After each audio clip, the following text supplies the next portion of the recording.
Hello, everybody. Hello and welcome. Hello and welcome. How are we all going on this fine day? Hi, Azzy and Azzy's mum. Welcome in, welcome in. As you can see, we are playing Beacon Pines. I don't know how much longer we have to go, but judging by the gameplay so far, it seems to be long. So I haven't watched the last video, so I'm going back in blind. Will I remember where we've got to so far? I have biscuit crumbs everywhere. I mean, in the biscuit. Okay, let us dive in to chapter 6 again. Hopefully, chapter 6. Secret lair. Summer forged ahead, but the nights only seemed to grow colder. Is everybody hearing that? Is the sound okay? I don't know whether the sound is coming out on it or not. Mika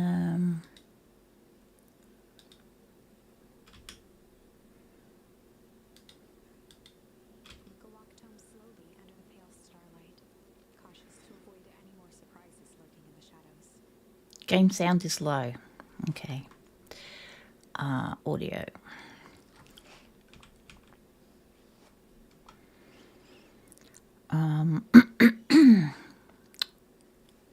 Let's turn it up a little bit.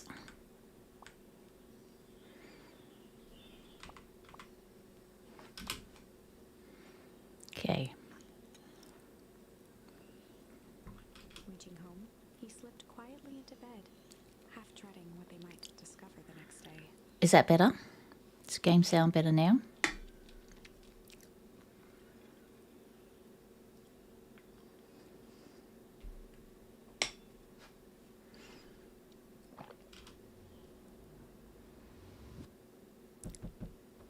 Oh. What time is it? He doesn't know what time it is. He's been in bed. Face planting. No, not hearing it. Not hearing it. Oh, okay. Hold on. We have probably... oh, that's why. Hold on. What are we doing here? Hello? Is this better? Hold on. Hopefully this will be better. Output capture should be. It seems to lose the properties. That's okay. You're all right, Hazzy. I'm glad you told me. Bama Cozy Gamer, how are you doing? How are you doing? You have come into... I am trying to get the speakers. No.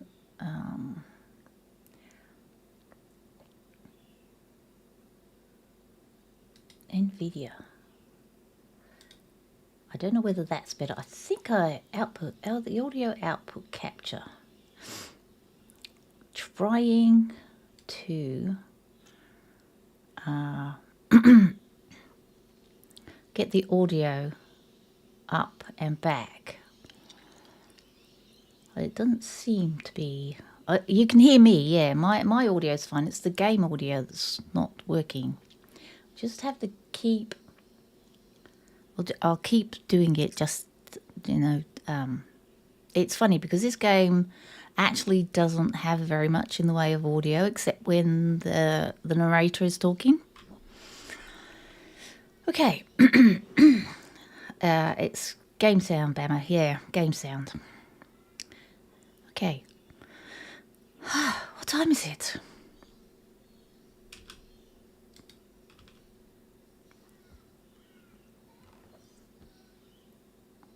Don't think that's coming up either. Hold on. Okay. Let's see if this is going to work. There we go.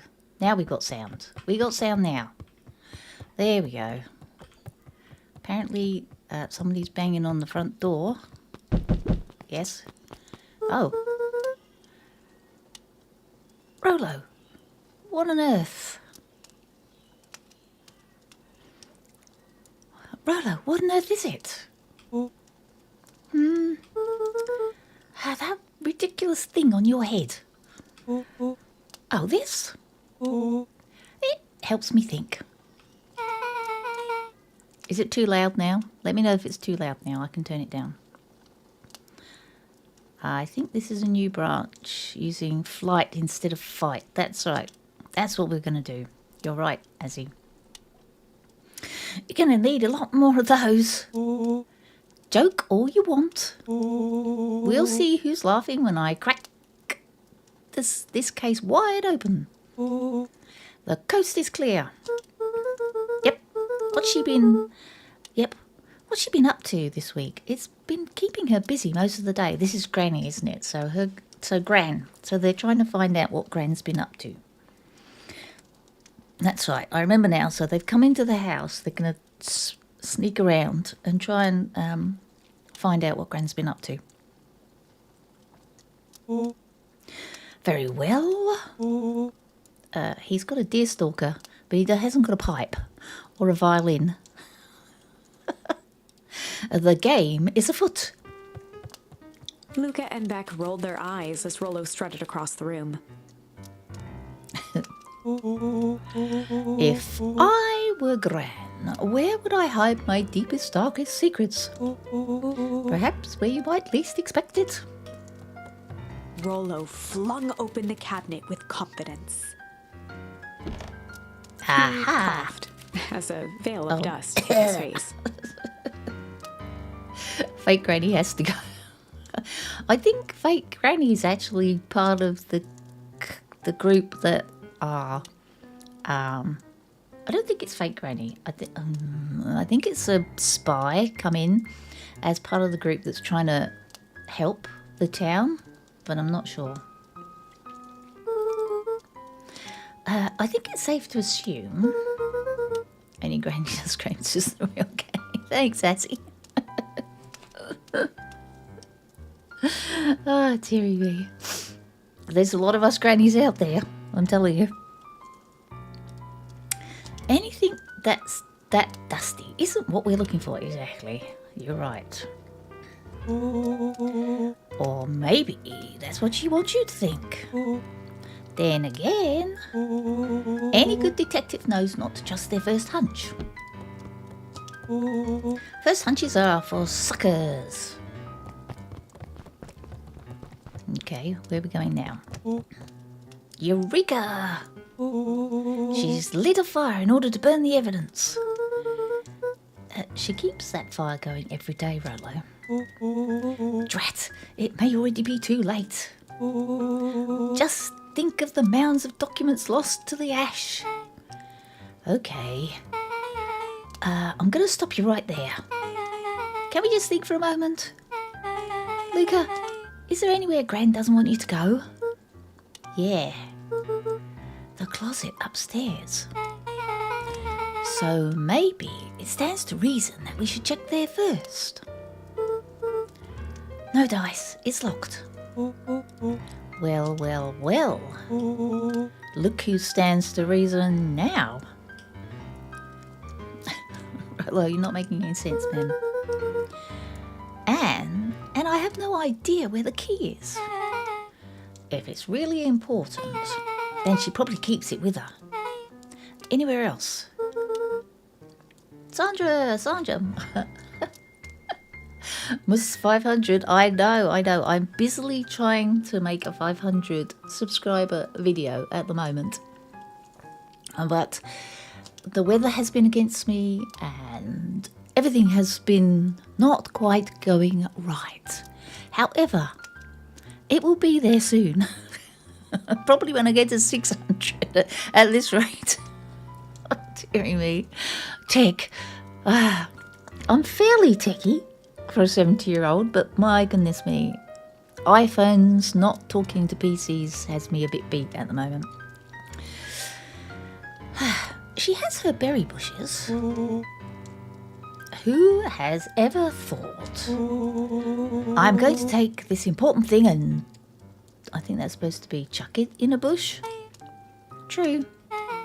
Anything else? Maybe something out of the ordinary?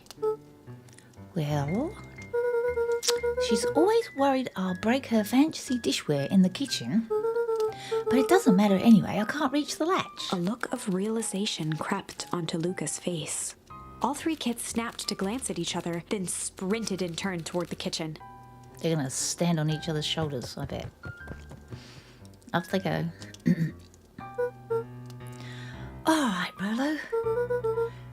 This is your time to shine. Ah, yes. You've called upon my expert detective skills. And now I shall proceed with... Before he could finish, Luca scrambled up Rolo's back. I told you. Hey, this isn't my idea of detective work. Every squad needs a good lockpick. And every good lockpick needs a sturdy head to sit on. This is beneath my standing. Stop complaining and hold still. Got it.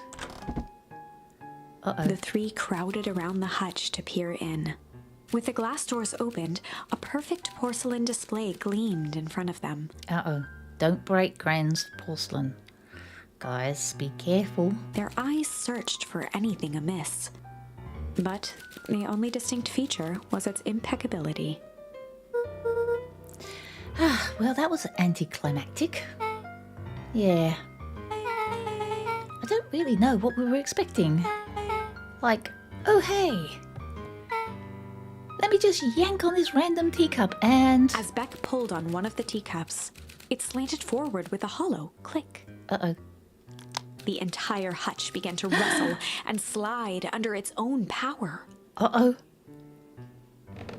Oh my gosh, they found a secret room.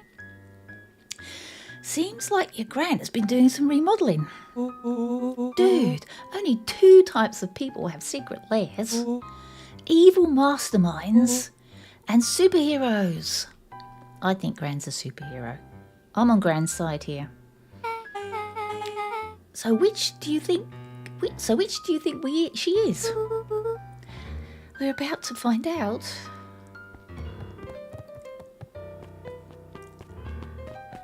It doesn't look like a secret lair of a mastermind. Okay, so more of an unhinged conspiracist vibe. Can't words today. Oh, wow. Yeah, this cannot be good. We need to look around before jumping to conclusions. She's Spider-Man. Or super zombie carrot hero Gran. Super zombie carrot hero Gran. SZCHG for short. What are we doing now? We're looking? Luca jostled each cabinet drawer in turn. Only one Or was maybe unlocked. Batman. He fingered through the filing cabinet, pausing at a bulging folder labeled Walter. Walter? Walter? Who in the heck is Walter? Excuse me for creaking, but I have to get more comfortable. There we go. Oh, dearie me. For a long moment, he just stared at it. Is Walter his dad? What you got there? It's my dad. Looks like some of his old medical files. Your dad was a doctor? Luca nodded and caressed the label with his thumb. Well, are you gonna read it? Here, let me help. Rollo swiped the folder from the drawer and began leafing through the pages. He's not terribly empathetic, is Rollo. He whistled to himself, barely looking at the text. How about you actually read some of it? One sec. Dense documents such as these are a lot like a cheeseburger. It's best to skip straight to the middle. That's where all the meaty bits live. Wow, I had no idea we were in the presence of this preeminent scholar in dense documents. And cheeseburgers. By all means, proceed. He stopped at a page and mimed, holding up a monocle. Ah, here we are. Follow-up examination of Terence Willoughby. Patient shows further signs of paleness and malaise. Body temperature continues to drop. He now describes soreness of muscles and joints. This is similar to symptoms exhibited by Mrs. Willoughby just a few weeks past. Oh, temperature dropping, malaise, tiredness. They're becoming cold. Still waiting on lab results from Joseph. Rollo looked up with heightened surprise. See? Creepy. Yeah, that's kind of disturbing. Who's Joseph? That's Mr. Nuncreed's name. Oh. Wait, Rollo's finger traced across the page. there's more scribbled in the margin. Could it be contagious? Oh. Mr. Willoughby claims the tap water in his home has been contaminated. Perhaps environmental. Lab results only raise more questions. It's like he came back to this report later and made some notes. So it might be related to something else. Rollo scanned through several more pages. Here, the writing looks shaky. I just couldn't help her. This disease, or whatever it is, progresses so fast. And with his wife passing, Terence's condition follows close behind. Oh no, she died. Exacerbated by the loss. Enough is enough. I need to take matters into my own hands. Luca, staring blankly at the cabinet this whole time, spoke softly. What does it say next? Rollo rustled the folder, trying to loose more pages. That's where it ends. What? There has to be more. Luca frantically shoved the remaining cabinet folders, trying to find another labeled Walter. Look, I think that's the only one. It's alphabetical, see? What did he mean, enough is enough? How did he take matters into his own hands? This is bullshit. Language, child, language. Luca slammed the drawer shut.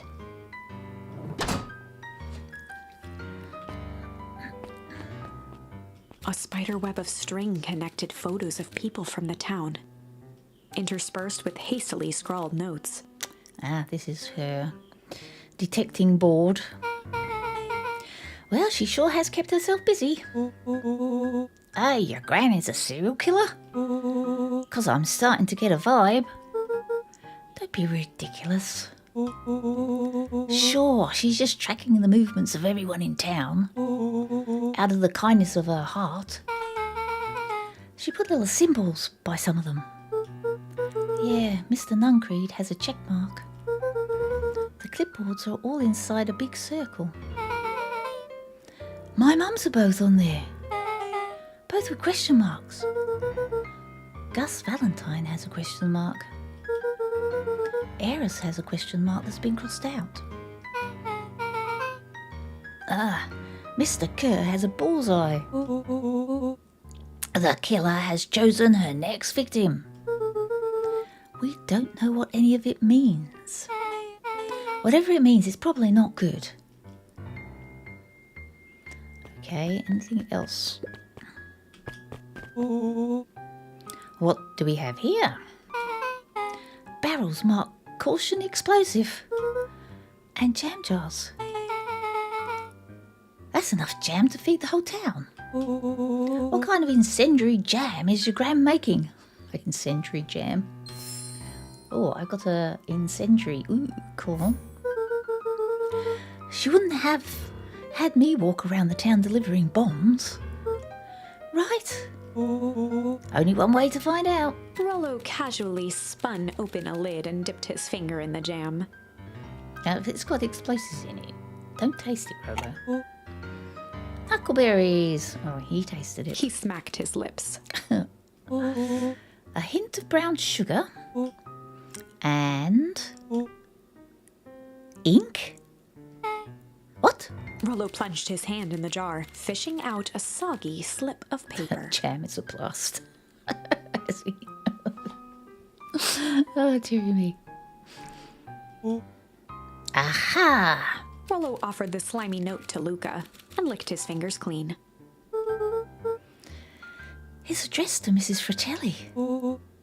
A Grand Jam Gram. Oh my goodness, a Grand Jam Gram. It says, last night I used the disguise Eris provided to scout the location. The timing window should be possible. Operation Sparkplug is a go. Operation Sparkplug. That's not a bad word. Sounds like a superhero word to me. Oh man, are they doing a heist? Whatever it is, it can't be good. So, more a bombshell than a bomb, am I right? Hey, you're new here, so I'll let that slide. But I'm the bad joke guy around here. Okay. They crowded around a worn-down old map of Beacon Pines. Cool, this looks like a treasure map. Not every old map is a treasure map, Rollo. Yeah, but every treasure map is an old map. I can't fault that logic. Look, there's even a pathway drawn on it. It starts at the entrance to the town. And if we follow it... Rollo carefully traced the path with his finger. It leads right to... He jabbed down at the end point. Town Square.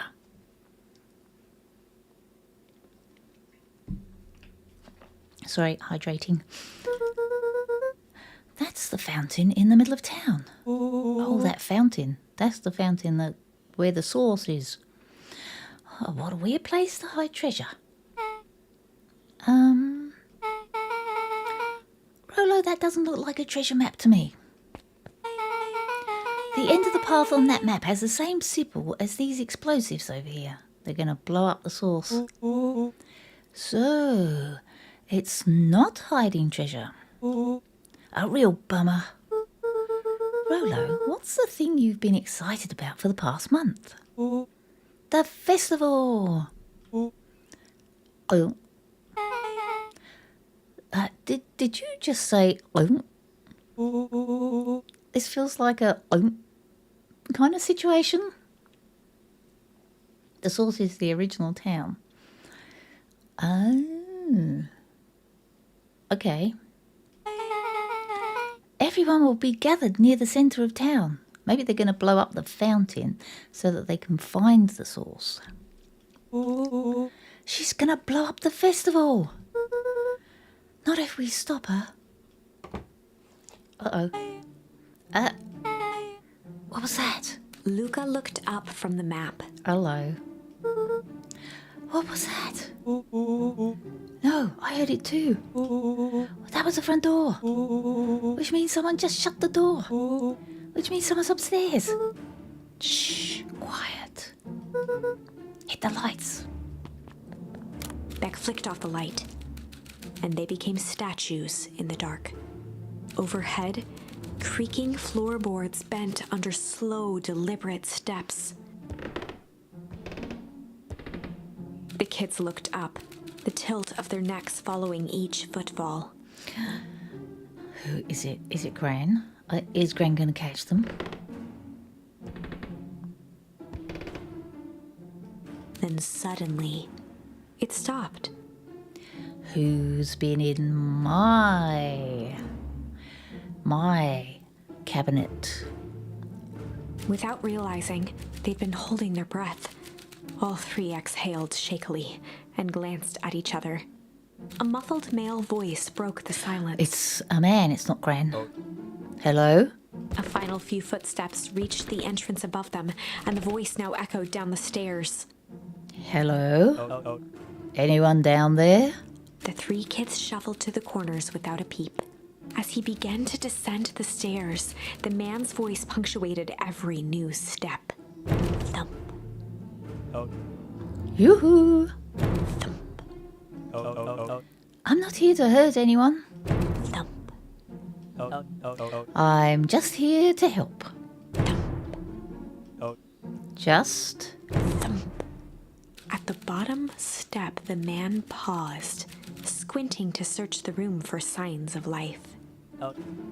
Huh? Guess it's nothing. Rollo shifted suddenly.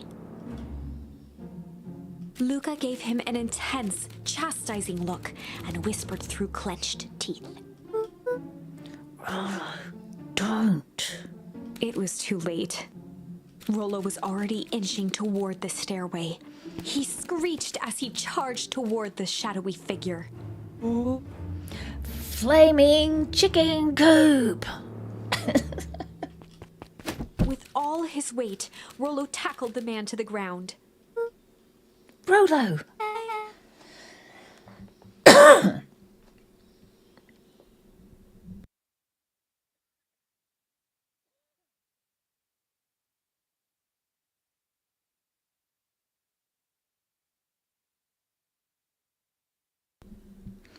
Mysterious creepy man! Anyone there? From the dark corner, they saw something move. Well, I didn't know if I had it in me. But there was only one way to find out.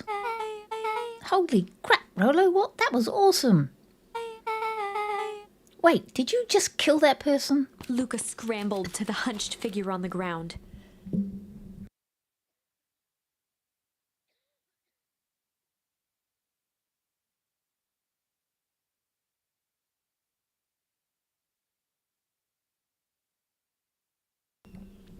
Sorry guys, sometimes reading makes me cough.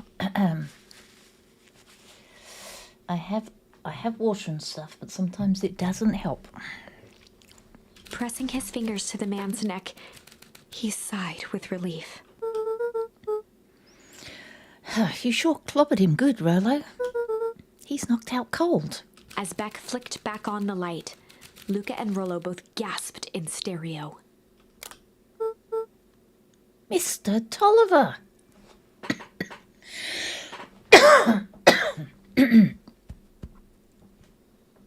I'm okay, Azzy. It's just the weather. When it gets stormy and wet, I get this kind of a bit of a cough. It will pass very soon.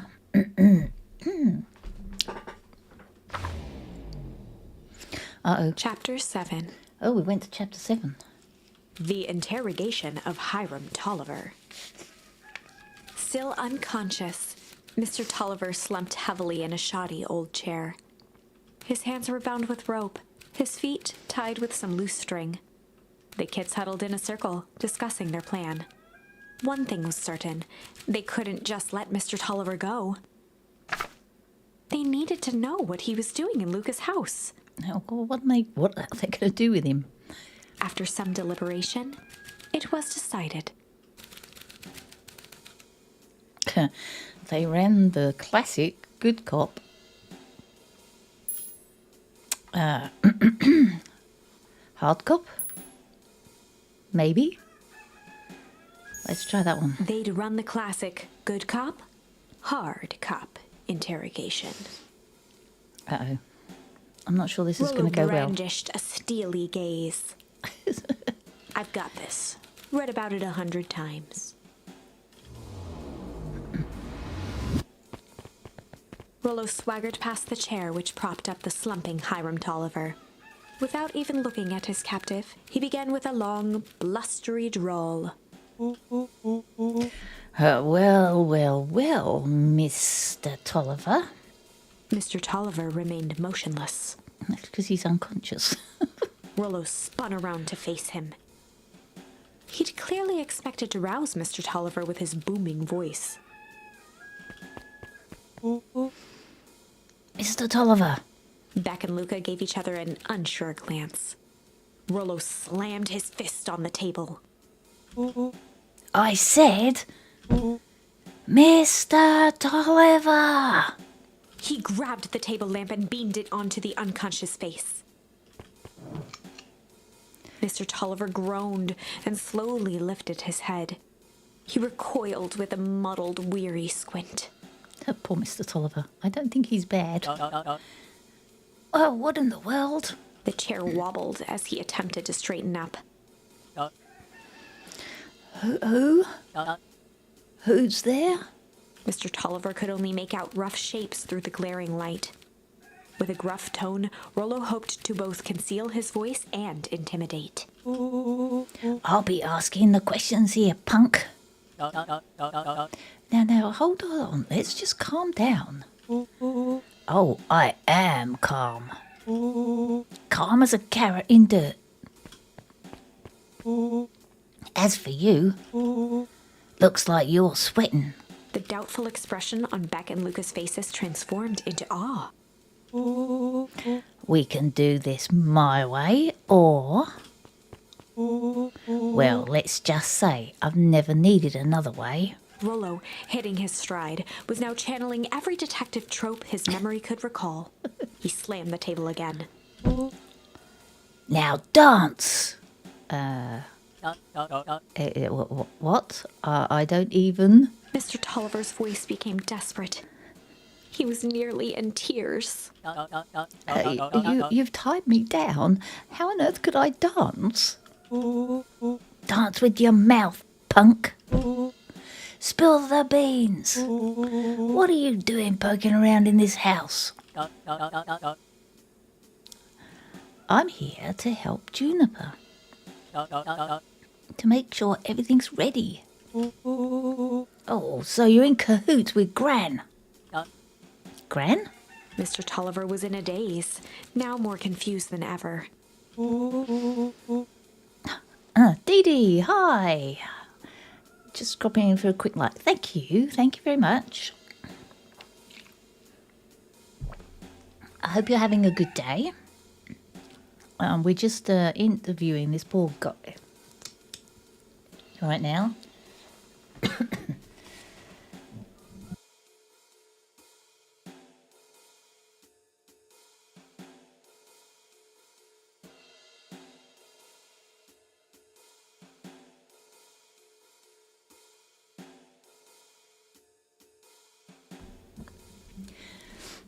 Gonna help her blow up the festival, eh? But blow up the festival? Good Lord. He shook his head, feeling more and more dizzy. Oh, no, you've got it all wrong. Where is she now? She's headed to the source. Source? What's the source? It's where... His voice faded to a whisper. The town began. See, as he called it. Where it all began. What is Operation Sparkplug? With that, Mr. Tolliver passed out cold. Oh no, poor Mr. Tolliver. Poor guy. Rollo swung around with a repentant grimace. Okay, Dee Dee. Thank you for dropping in. Do appreciate it.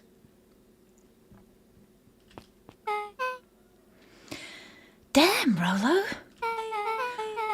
I think you went a little too hard on him. What did he say about the source? It's where the town began. We need more information. Yeah, but we better not push Mr. Tolliver any further. Is there anyone else who might know more? Or what about the History Museum? It just got set up for the festival. Nah, that tent was put up by the Valentines. Everything they do is just a bunch of fluff to glorify themselves. Is there anything more reliable? The library. If there's any information about this source thing, Cato can help us find it. Let's go and get some answers.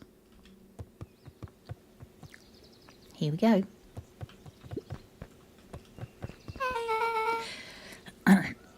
This is a dang nice library. Thanks, we work hard on it. Aren't you a little too adorable to be a librarian? Adorable.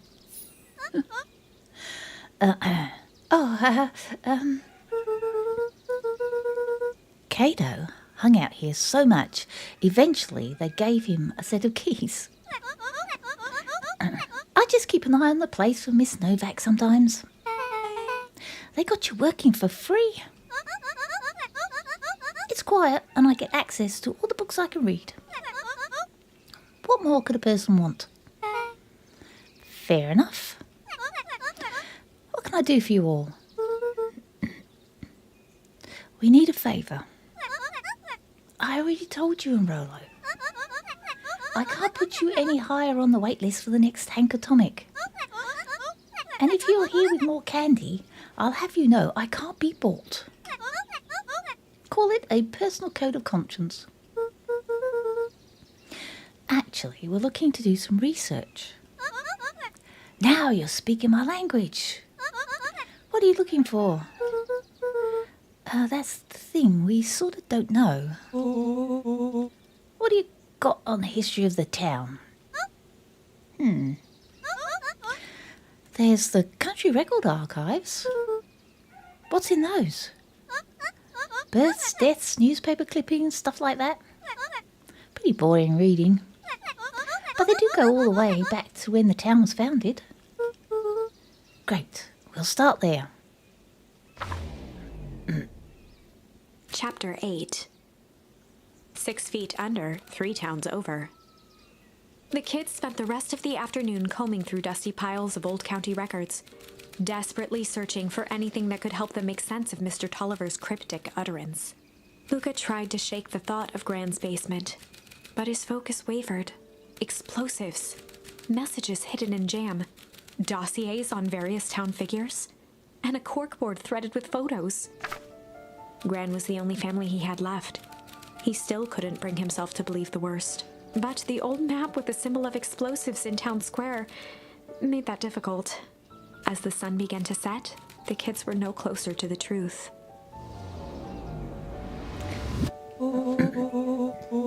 If I have to read any more records, my eyeballs are going to pop. We have to keep digging. If I dig another word, I'm going to end up in one of these asinine death records. Asinine. Ooh, that's a big word for you, Rolo. Rolo Cotter lived a full and wonderful life till he read so much boring crud that his brain knew stay out of his ears. Rolo shut his book with an assertive nod. If you've got a better idea, spit it out. You sound like my sister. Keep pushing your luck, pal. And it won't be a boring country records that kill you. I'll put you in the obituaries myself. Rolo muttered under his breath. She's feisty. You're a country record. Really? That's the best you got?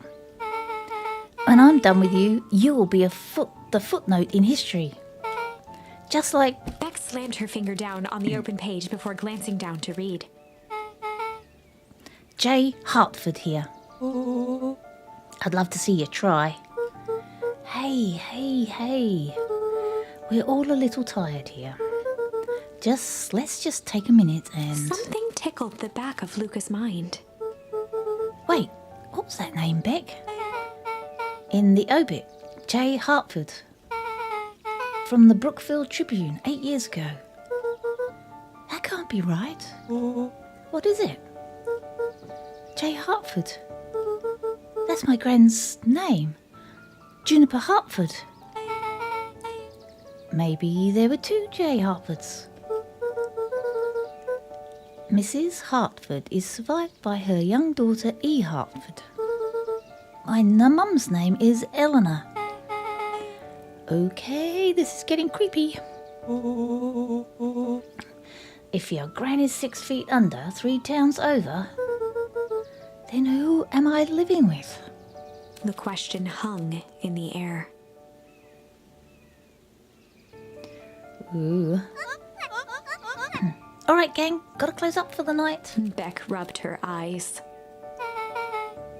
Oh, how late is it? Almost 10. Oh, crap. Pa's gonna kill me. I gotta go. Yeah, my parents will be worried sick. Okay, let's meet up as early as we can at the festival tomorrow. Ooh, we're gonna see the festival maybe this time. Oh, what are you gonna do about the unconscious man in your basement? I'll think of something. She's a fake granny. Luca's heart was pounding as he approached the house. Yeah, she's a fake granny. But that doesn't mean to say that she's bad. If he was lucky, Gran, or whoever it was, hadn't gotten back yet.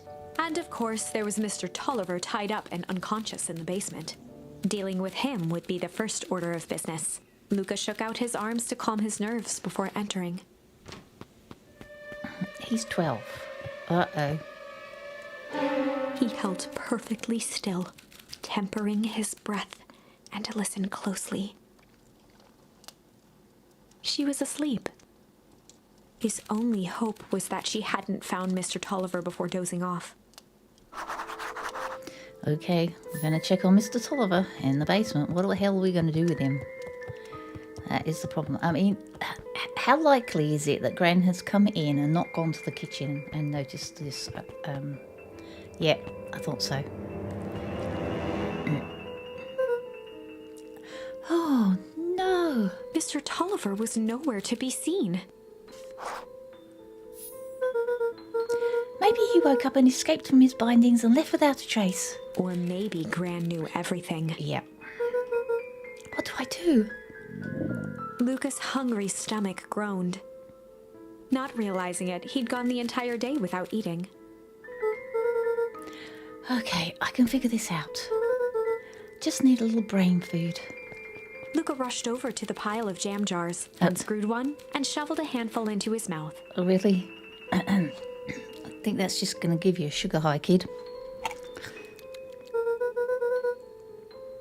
I'm afraid your jam delivery will be delayed. He flipped the lid to read the label. Mr. Nuncreed. Okay, now I can think. So, if Gran knows we're tied up with Mr. Tolliver, I'm screwed. If she doesn't know, then I need to play it cool. I guess the only option is to go to bed and act as if nothing is wrong. Gran will think Mr. Tolliver finished what he was sent to do and left when he was done. Right, we're going to bed. Yeah, oh, I went back down. I do this all the time. No. Bed. Off we go. Oh no, Gran's not there. Gran? Okay, stick to the plan. Go to bed. Play it cool. As Luca climbed the final stair, the emotion of the day dragged heavily on him. With each consecutive step, his legs weakened. His stride began to falter. Uh-oh. What the heck was in that jam? He tried to grab for the railing to steady himself. Oh no. Something was wrong. Come on, legs. Just a few more steps. Oh, Luca groaned no. and tried to move. His limbs might as well have been bolted to the ground. Through numb lips, he mumbled just before falling asleep.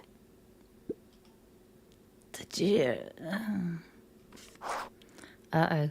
Well, he went to sleep. Sweet boy. What did you get yourself into? Yep, That was drugged Nun Creed jam. Rest now and let me handle everything. Oh dear. She knows. We know. Chapter 9. A speech to end all speeches. Luca awoke to find himself face down in bed.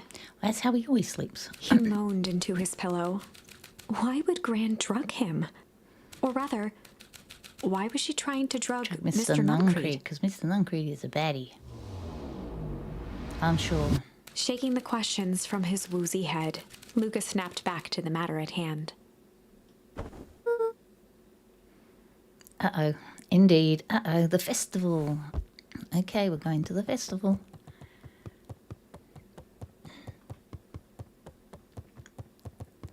I think, aren't we?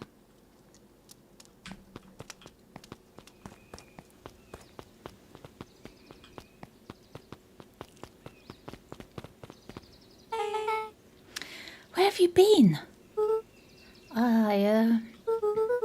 Gran put something in the jam.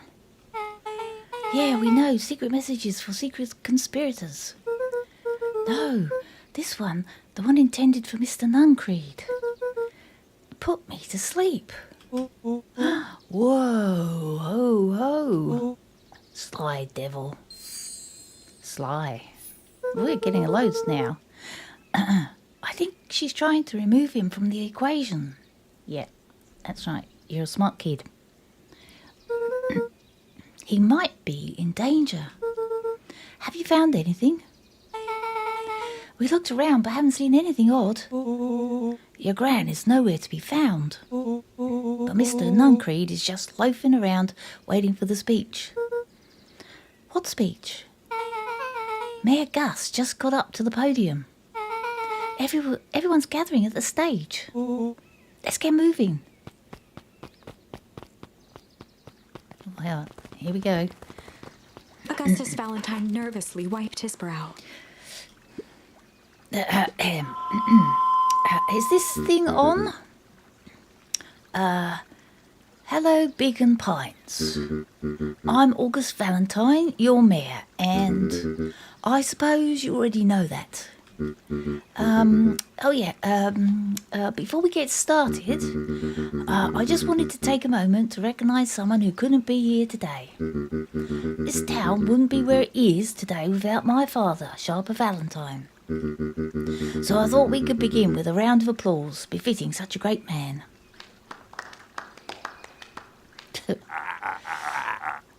Even that's more than the old codger deserved. Gus cleared his throat and awkwardly loosened his tie. Right. Where was I? William Kerr bounded on the stage with the energy of a preacher at a big tent revival. Gus Valentine, everyone. He gave Gus a hearty slap on the back and motioned him off the stage. Let's hear it for our mayor. What a great turnout. Oh, heck, I didn't prepare anything. But I suppose I could say a few words. Would be a shame to waste such a beautiful podium. Mr. Kerr pulled a thick stack of note cards out from his vest. Community, conviction, commitment. These are the things we celebrate at Perennial Harvest. For us, these are the pillars of the bridge to do a better job.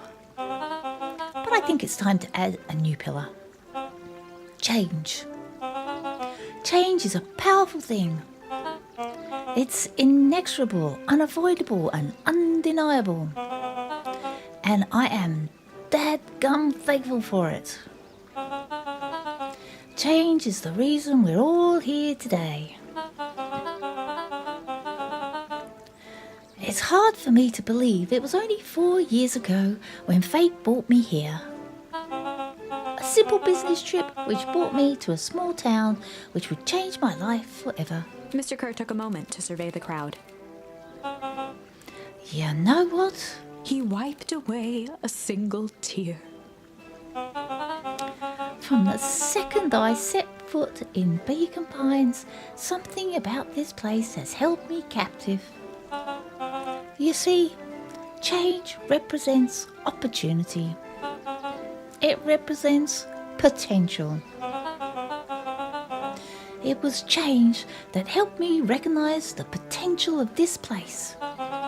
To see that the people of this town, despite suffering great loss, still held on to the things that made them special. He thumped the podium to emphasize each word. Community, conviction, commitment. Change. Mr. Kerr nodded confidently, biting his lip. The crowd was silent, in rapt attention. Fate made a perfect match that day. Nothing is more important to you all than community. And Perennial Harvest is a community first and foremost. Mr. Kerr methodically made eye contact with each section of the crowd.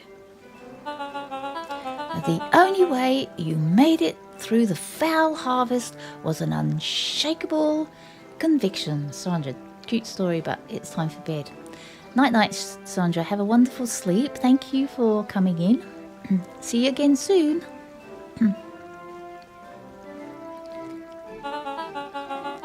A conviction that a better tomorrow was just over the horizon. Perennial Harvest was founded on the conviction that we are the horizon. The festival is a symbol of our commitment to each other. His voice began to build to a crescendo. We now walk hand in hand into a future we will shape together. And that is what change is all about.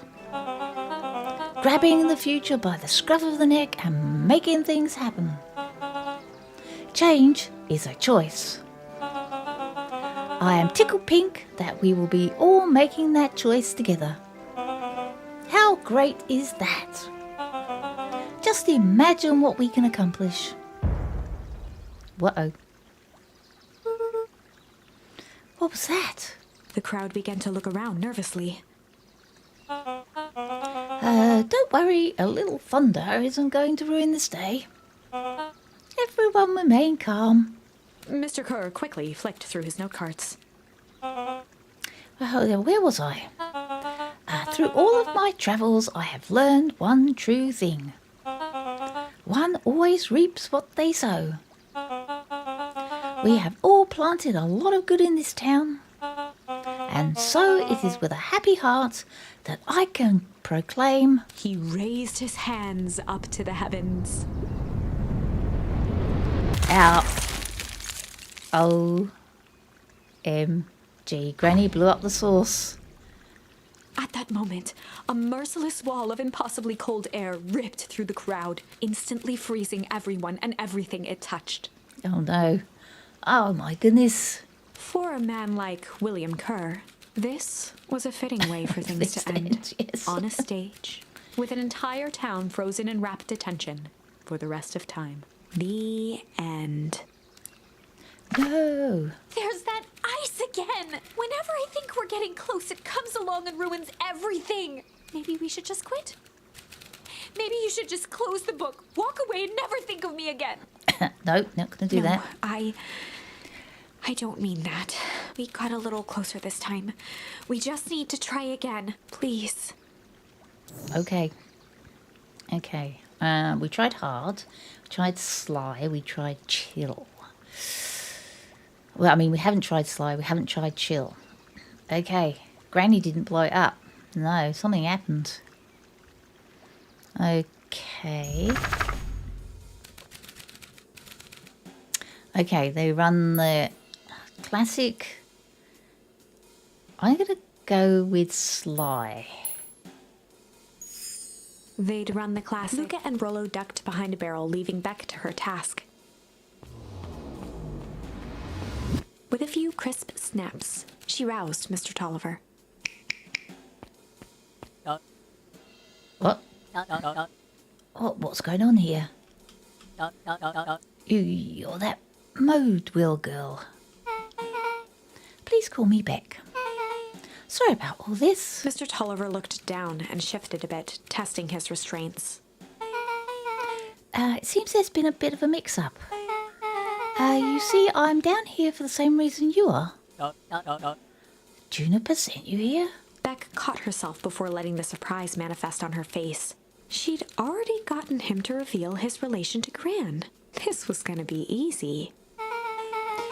You know how Juniper is with her precautions? Operation Sparkplug has us all on edge. I guess she thought you needed some backup. But she sent a child. What better way to avoid prying eyes? Who would suspect a kid? Well, I suppose that makes sense. Mr. Tolliver wriggled a bit in his restraints. Oh, I'm so sorry. Beck quickly removed the ropes. That had to be uncomfortable. A little, yeah. But you understand. We never know who to trust in this town. Mr. Tolliver rubbed the growing knot on his forehead. Very true. So it turns out we're both here to... Beck twirled her hand, as if to prompt Mr. Tolliver to finish her thought. destroy the evidence. Beck shook her head and clicked her tongue. Yep, the old gal is nothing if not thorough. Mr. Tolliver let out an amused huff in agreement. She sure is. Can't blame her, though. If anyone were to find out that we're going to destroy the source, well, we both know how bad that might be. No one will know anything once I finish cleaning things up down here. Beck was on a roll now, playing Mr. Tolliver like a fiddle. You're sure you can finish this up on your own? Juniper trusted me for a reason. You can leave the rest to me. Oh, good. There's one more loose end I've got to go and work on. Loose end? Oh, it's nothing really. The other day I had the radios on scan while restocking the candy shelf. And wouldn't you know it, I intercepted an odd phrase in a perennial harvest transmission. Underground secrets. That's ominous. I think it might be a password, but Juniper dismissed it. Sure, it wasn't mission critical. Said it wasn't mission critical. What's the password for? We don't know. So we have a password and know where to put it. It's got to mean something, right? Good thinking. You should probably go to work on that. I got this under control. Oh, that's a relief. Between you and me, this basement gives me the willies. Heading for the stairs, Mr. Tolliver hesitated and turned to Beck with a puzzled look. She grinned and gave him a peppy wave. With a shrug, he continued up the stairs, whistling a jaunty tune. You guys catch that? Sure did. This whole time, Mr. Tolliver's had a candy shelf. But all he ever sells us is apples. Beck blinked slowly in disappointment. The password, Rolo?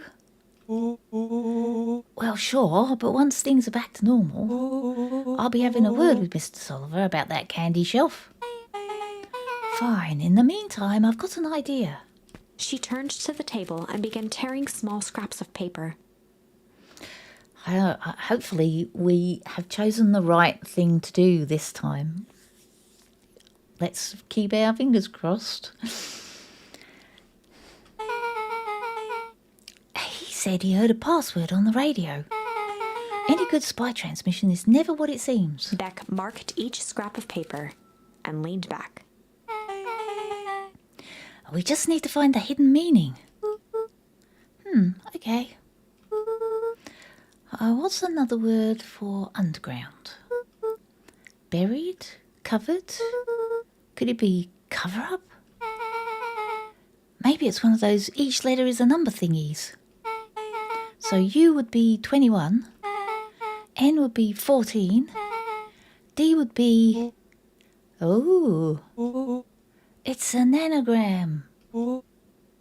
Nun Creed's drugstore. Oh, he's not just a pretty face, is he? Luca and Beck looked at Rollo with amazement. Well, like, that was incredible. Well, it's either that or Cred's nude rug store. Yeah, I think you were right the first time. How do you do that? Well, can I say I love ciphers? Well, I guess we know where to go next. I would give Nuncreed his jam first before you go digging about in his drugstore. At night? Really? Are we doing this now? In the dark? Won't it be shut? Oh, you scared me half to death. Sorry. You kids haven't seen Mr. Tolliver around, have you? Nope. He's got me waiting around like the last slice of pie. I swear that man would be late to his own funeral.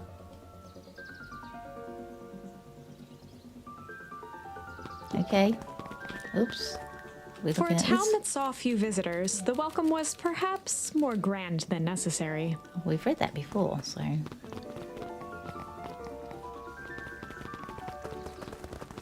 Let's have a look around here first before we do anything else. He went to bed. Okay. I think we're cooking with gas this time. Uh-oh. You're late, Augustus. Sorry, sister. Was caught up with work.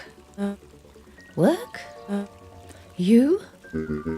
I had a few more details to lock down for the festival. Oh, what do you have to report? What is this insipid town festival really about? I think... Gus looked around nervously. I think Mr. Kerr really does just want to do something good for the town.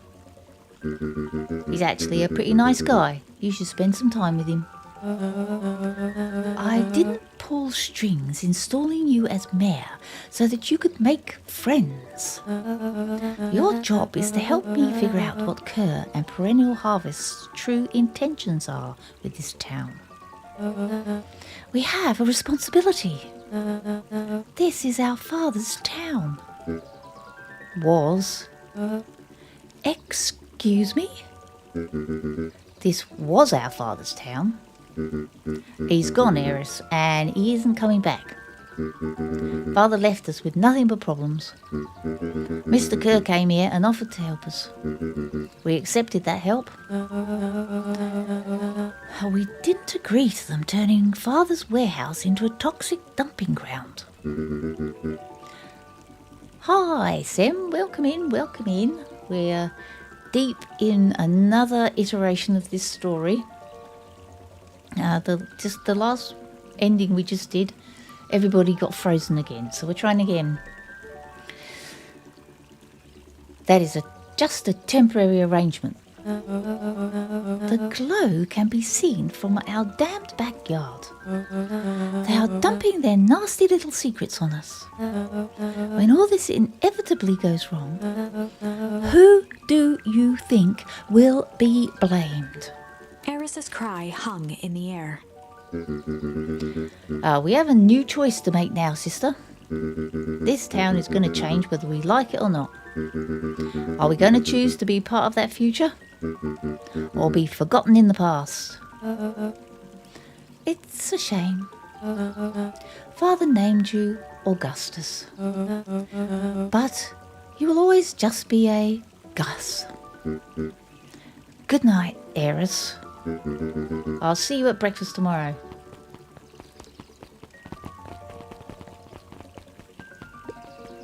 It's getting late, children. Yes, that's okay.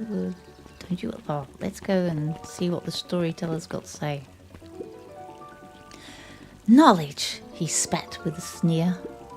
There exists a gulf between knowing something and being able to do a damn thing about it. Humph. I do hate it when the villain makes a good point. Okay, where were we going? The chemist shop, the pharmacy, weren't we? the drugstore.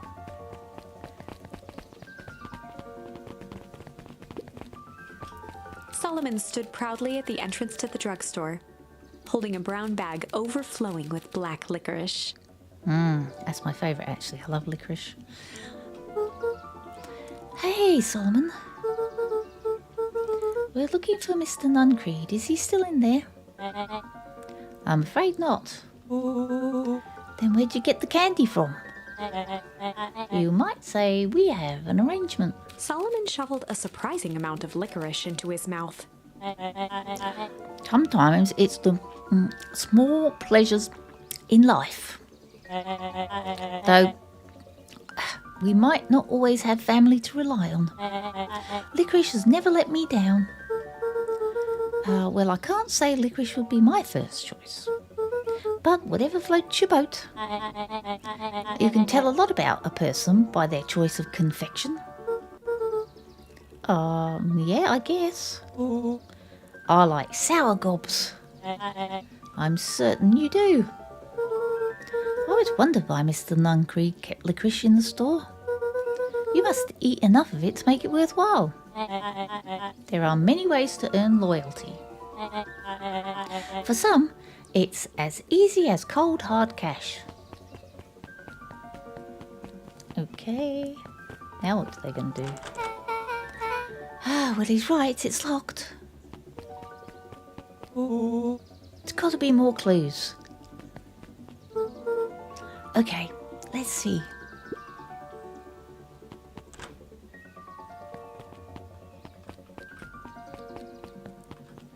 Doesn't seem to be any more clues. Can we go down there? No.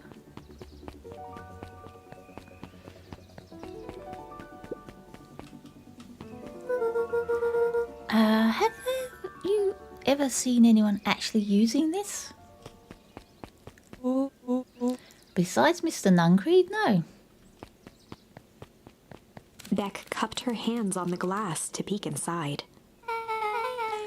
That is not a normal phone booth. It's got like a blinky keypad. Why would there be a blinky keypad? Cred's nude rug store.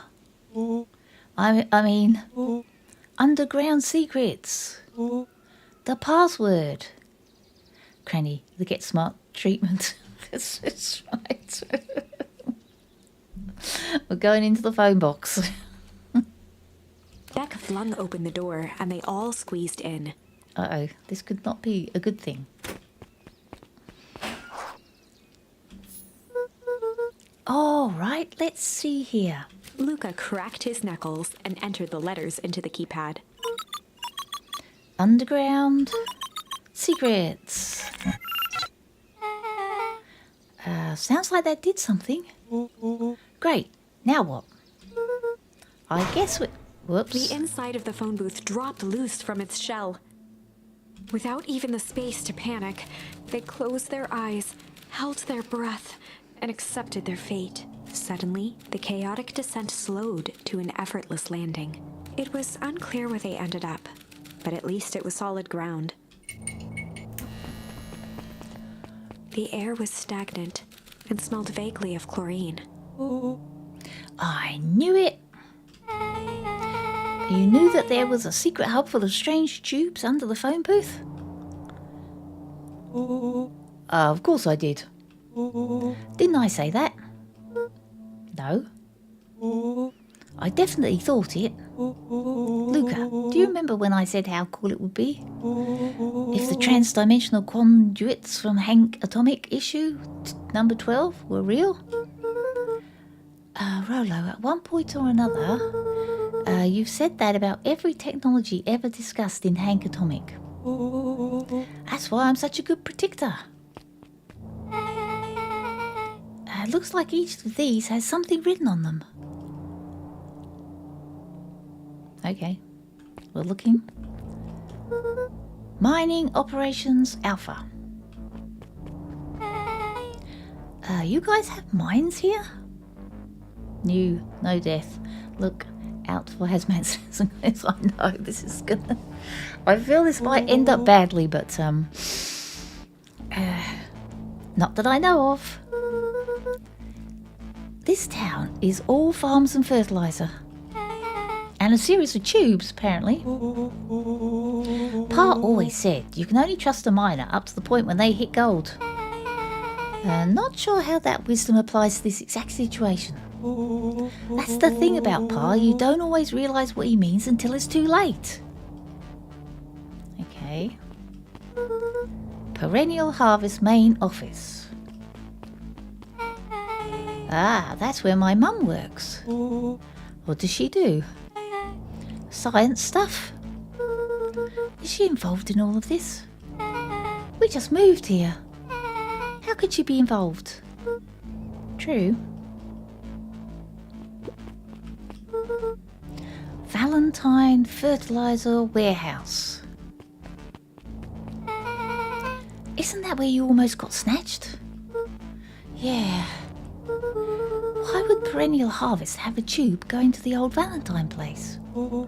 This is starting to feel like something big. Okay. Hazmat suits? This suit has a broken mask. So, have we found our mystery warehouse creeper? We've at least found their hazmat suit. If it walks like a Nuncreed and talks like a Nuncreed, let's not jump to conclusions. Just saying. That's a lot of buttons. Stand aside, Earthlings. I've read enough Hank Atomic to know my way around sci-fi's tech. Rollo's hands hovered over the field of blinking buttons. Rollo. Rollo. Eeny, meeny, miny. Rollo, what did you do? Nothing? I didn't even move yet.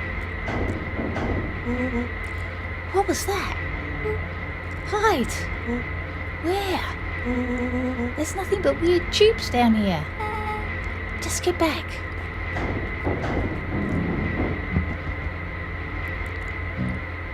Shit. Uh-oh. Shit. Shit. Awesome.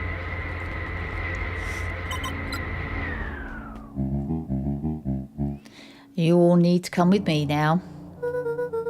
We aren't going anywhere with you. Not until we've got some answers. Mr. Underground Secrets?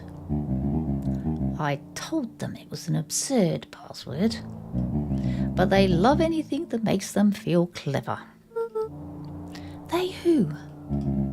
That's no matter. If I can keep you hidden until after the festival, I might be able to save your skins. Oh, we don't care about our skins. Hold on now, I like my skin. This all stops now, Nuncreed. Joseph waited for a moment in silence. You sound just like him. Who? Walt. You don't get to talk about my dad. You know, your father and I were friends back before. He gestured toward the strange tubes. All of this, that's a lie. It's true, I used to bounce you on my knee. What happened? Same thing that always happens.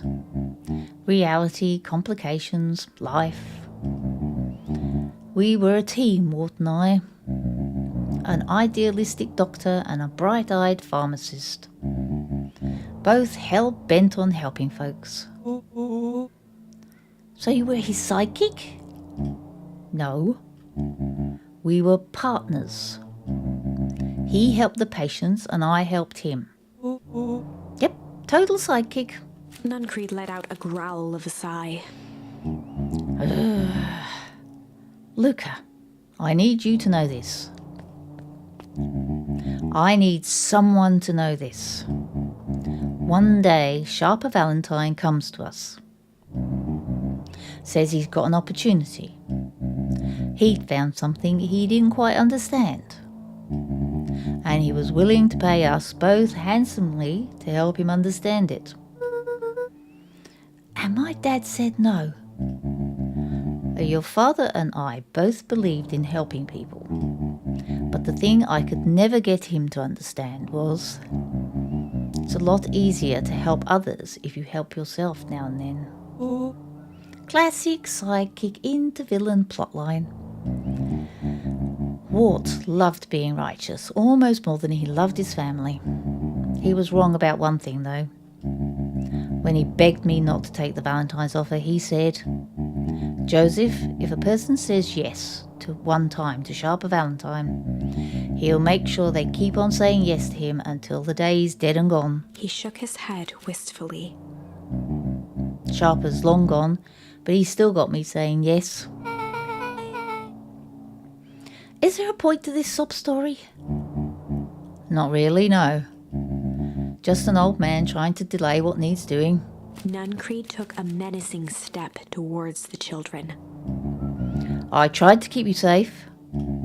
I tried to keep you and Juniper out of this. But you forced my hand. Luca began to laugh. I knew he was a bad guy. I knew it. What? You really don't know? My Gran isn't out of this. She's been scheming right under your nose. Juniper? Seems like she's planning on crashing the town's party. She's going to disrupt the festival? Why would she? The color drained from Nuncreed's face. How does she know? Apparently she knows a lot of things. What? Let's just say this isn't the only underground lair we've busted into today. And honestly, hers is way cooler. She's got maps and explosives and bad intentions, big man. Nuncreed grabbed Luca by the shoulders. His eyes were frantic. You need to tell me what she's going to do, right now. She doesn't understand what she's messing with. Tell me now, she's in danger, boy. I don't know. She had a map with a mark on the fountain in town square. The fountain? But why would... A jolt of realization struck Mr. Nuncreed. She knows about the source. What the heck is the source? If she tries to destroy the source, it could catalyze and... Dear God, she's gonna freeze us all.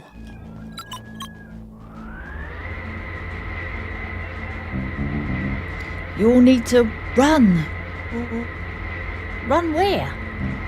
Away. As far away from this town as you can get. Head west. Don't look back. That doesn't look like a very safe way to travel, does it? Being sucked through a pipe. I'm sure when you got to the other end, you'd be smashed up a bit. That did not go how I expected. So... we're totally following him, right? Totally. See you on the other side. You good? Yep. I love this town. Uh-oh. Chapter 8. Oh, well, we got to the next chapter. The cold, hard truth. Beck leapt up, allowing the suction to yank her into the dark. Dimness eclipsed around her like the shutter of a camera as she seemed to cover great distance in mere moments. Her only points of reference were glints of upcoming turns, which approached with frightening speed, only to carom her gracefully along. Yeah, I'm sure that's dangerous, you know. She heard the tinny, distant echoes of Rollo's glee. Once she stopped fighting against it, the ride was impossibly smooth. Then, all of a sudden, as if minutes had passed in an instant, light blazed into view. Oh, it's a portal. A burst of wintry air snuffed across her face, and she was flung out into the cold.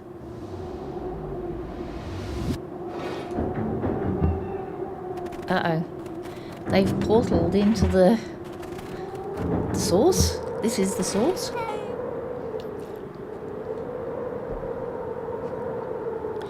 That was intense. Yeah. I think I might have parted with some fluids in there. Any idea where we are? Somewhere cold. Doesn't look like it's got on any of us. It didn't feel like we travelled that far. So, where did it all go? Where did it all go? This place sucks. Why would anyone even want to blow something up out here? Oh, I've got an achievement. Oh no, that's somebody else. Only one way to find out, I suppose. We got to catch up to Nuncreed. I think he went this way. Okay. All right. That's the town. This looks familiar, yeah. Maybe we can clear off the snow. No time. Nuncreed's getting away.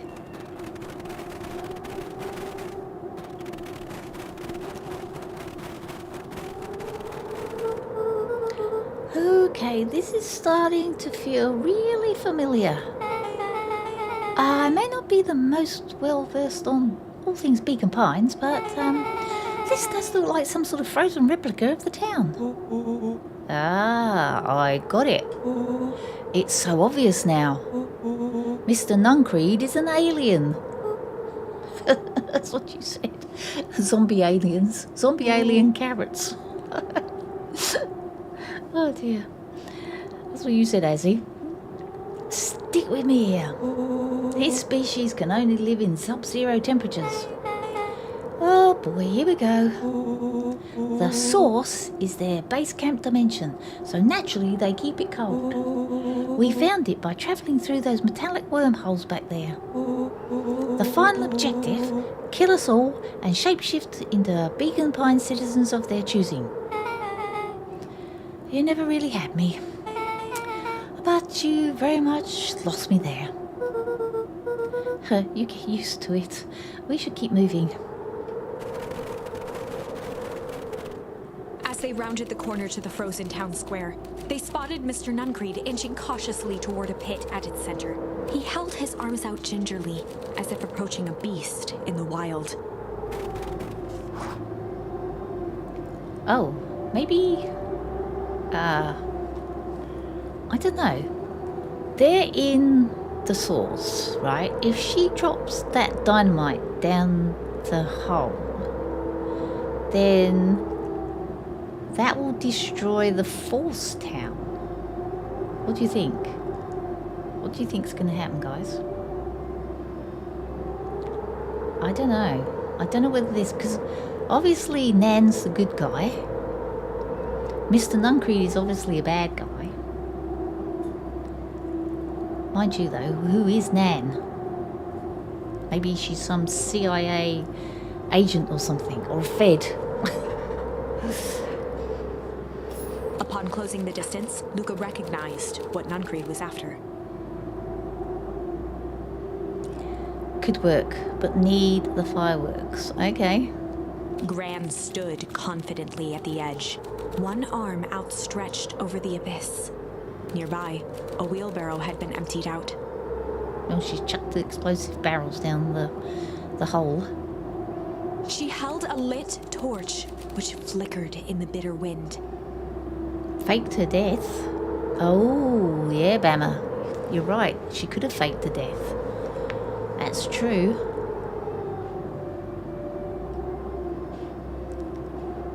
She seems very, she does seem to like Luca very much. Juniper, I don't know what you think you're doing, but I assure you this is not going to solve anything. If you drop that, you've doomed this whole town. Oh, it wasn't me who doomed the town. I've been watching you, Joseph. I know what you've done. And your co-conspirators, you and your co-conspirators. Gran! What's happening? Luca, you and your friends need to leave right this moment. Mr. Nuncreed turned back toward the kids, desperation in his eyes. Uh-oh. Listen to your grandma, Luca. This is between me and Juniper. Rollo and Beck held steadfast in awe. Luca approached closer. Mr. Nuncreed spun back toward Gran, his voice growing louder.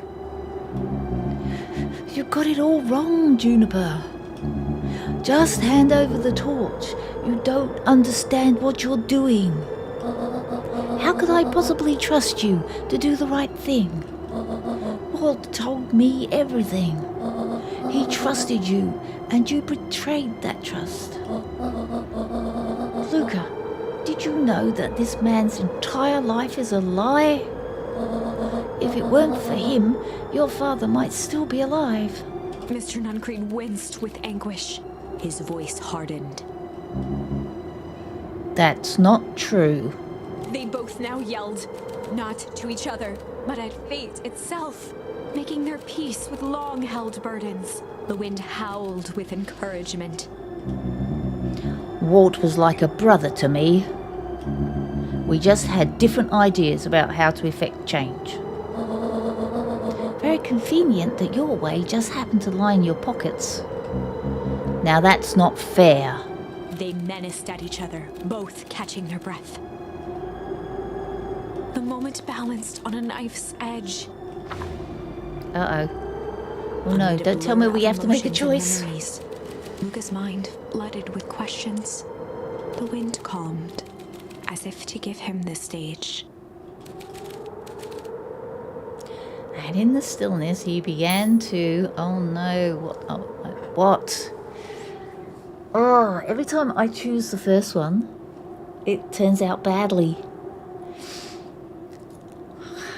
Okay. What would you guys choose? Because I'm scared of choosing the wrong one. And everything goes to heck again. Do we want her to blow up the source or not? If we weep, she might not. If we hum, she might. I don't know what to do. Weep? You think we should weep?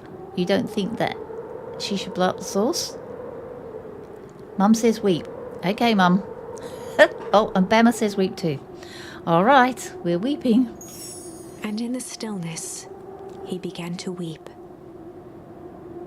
It was all just too much.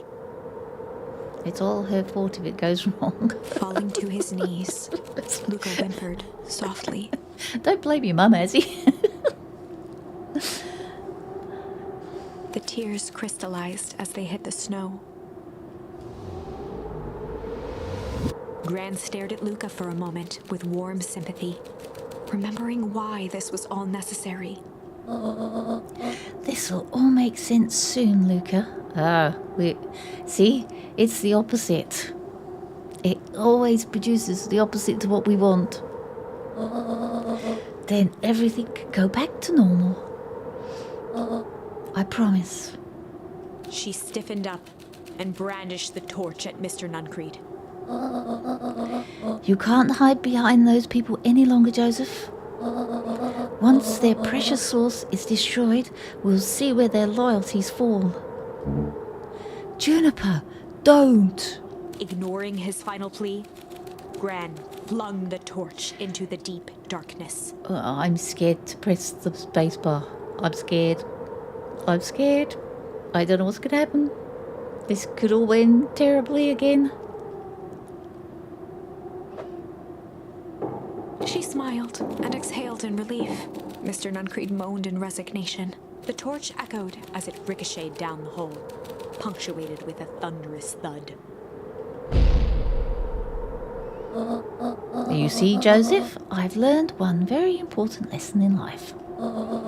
If you want things to change, then you must be willing to... Before Gran could finish, the ground shook her to silence.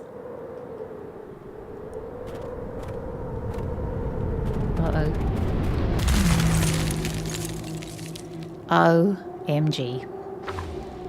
OMG. Gran only had time to spin around and run to Luca. Her attempt to shield him, an honorable but trifling act. Unflinching love, pitted against an unthinking horror, there was no contest. Her warm embrace froze in an instant. That is where they remain, fixed in place, forever. And so, our story ends on this melancholy scene. In a town brought low by its secrets, sits the frozen statues of a misguided band of meddlers. The end. Uh-oh. See, I am beginning to realise that with this game, the one that they put at the front is not the one that you should choose. I'm seeing a pattern here. Well, that was dire. On the bright side, we finally figured out where all the ice is coming from. Now, we just need to find a way to deal with a mystic, unfathomable force of nature. Okay, shall we try that again? Only hum? Let's try humming and see what happens. And in the stillness, he began Really to hum. Yeah, now we can try hum. I think I'm right, yes. After the death of his father, Luca had trouble sleeping. Each night, his mother would sit at the foot of his bed and hum a gentle melody. It was the only thing that could calm his mind. The only thing that, however briefly, could make it all seem okay. That melody pervaded every memory Luca had of his mother. Shivering in the raw snow, he began to hum it out loud.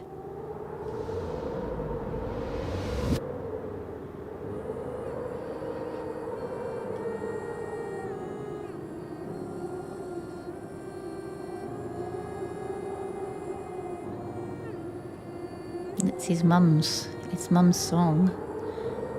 It might remind Juniper of her daughter, Gran Eleanor. lowered the torch, listening closely. I'm glad mum's enjoying the story. As recognition slowly set in, her heart sank. Those countless nights of consolation, the incomparable loss they shared together. She let the torch fall to the snow and sizzle out. A few steps toward Luca was all she could bear before dropping to the snow herself. Through a flood of tears, she began to hum along, note for note. Oh, this is sad. So sad. Luca lifted his head in astonishment. The last time he heard that melody was the last night he saw his mother. How do you know? I'm so sorry, my little buckaroo. But, oh my god. Uh-oh. I know. I just thought that too, Bama. Oh my gosh. The only people who call me that are my dad and your mother. Luca blinked through blurry, watery eyes, trying to see more clearly. He could just make out the impression of a familiar face. He peered across the snowscape at the woman on her knees. Something about her was undeniably his mother. Only smaller, older, changed. Oh, no. Did the green liquid get her? I wonder if she got smothered in that green liquid. Mom? That's right, buckaroo. Mom? Luca sprinted as fast as he could toward his mother. They held each other close, and the cold retreated from their bodies. Yeah, good job, Bama. As soon as she started humming, I thought, Eleanor? I thought you were... Yeah, it must have been the green girl, I reckon. I agree with you, Azzy. Gone? You should have known I would never abandon my son. Eleanor looked down at Luca, tightening her embrace in an appeal for forgiveness. How? You're a smart man, Joseph. I thought you'd have pieced it together by now. You were exposed. Mum, I don't understand any of this. What happened to you? Where did you go? Why did you leave me? I never left you. I was always right here, Luca. Why did you lie to me? It tore me up, Luca, but I did it to keep you safe. I thought that getting answers would help us both move on. But the more I discovered, the more I realized the dangers we were in. Until perennial harvest was stopped, it was better if everyone thought I was gone. You could have trusted me. These are bad people, Luca. They won't stop until they get what they want. And they don't care who gets hurt in the process. Then, what do we do? We have to stop them. Joseph slumped into the cold, wet snow. They can't be stopped. I'm not crying, you're crying. You just got something in your eye, Bama. Yeah, something in your eye. That's what it is. It's a bad case of hay fever.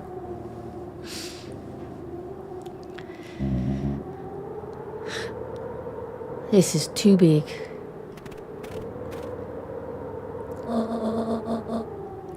I tried beating them at their own game. I'm done fighting fire with fire. For the first time in a long time, her voice felt like her own again. No more lies. I see now there's a better way to stop perennial harvest. The cold, hard truth. Luca gazed down at Nuncreed with pity. He looked small. Joseph stared into the snow as if searching it for answers. Come on, everyone. We've got a party to crash.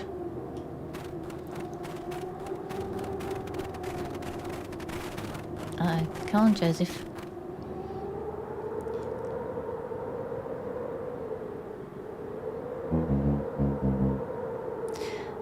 You don't understand. He always wins.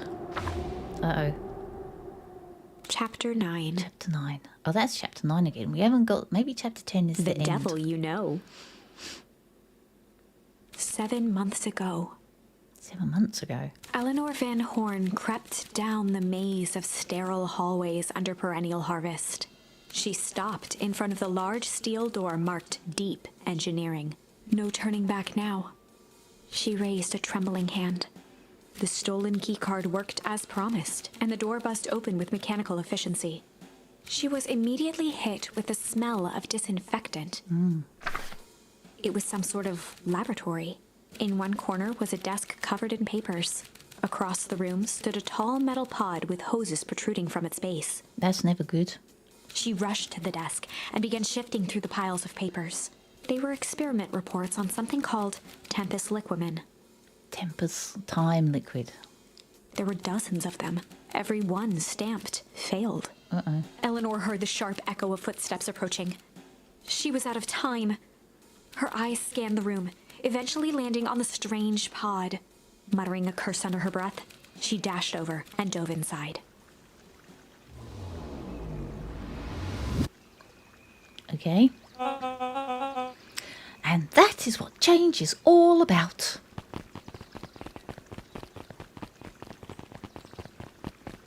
Here comes the cavalry. Grabbing the future by the scruff of the neck and making things happen. Change is a choice. I tickle pink that we'll all be making that choice together. How great is that? This man is a liar. Excuse me. I will not. This town has a dangerous secret, and perennial harvest only exists to keep it hidden. Nonsense. They picked up the whole damn town and moved it right under our noses. You aren't making any sense, dear. Mr. Kerr addressed the crowd with a sarcastic tone. Imagine such a thing.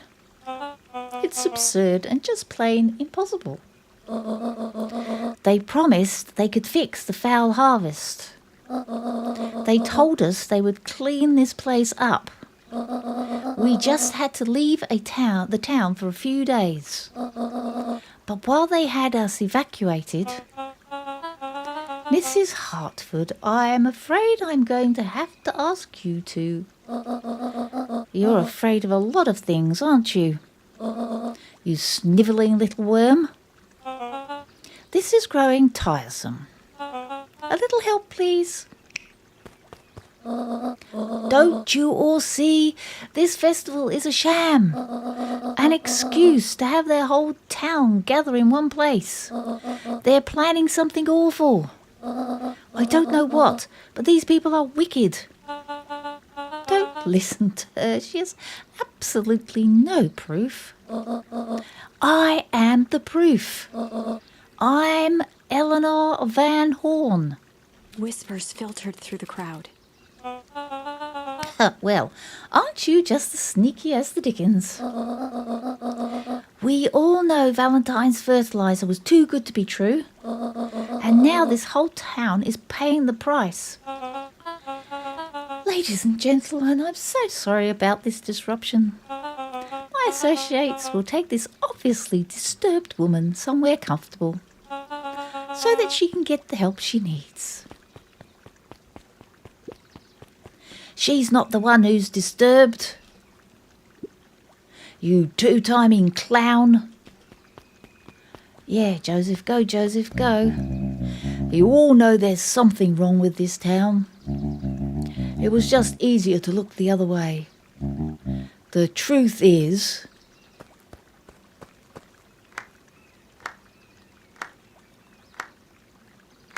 Hello?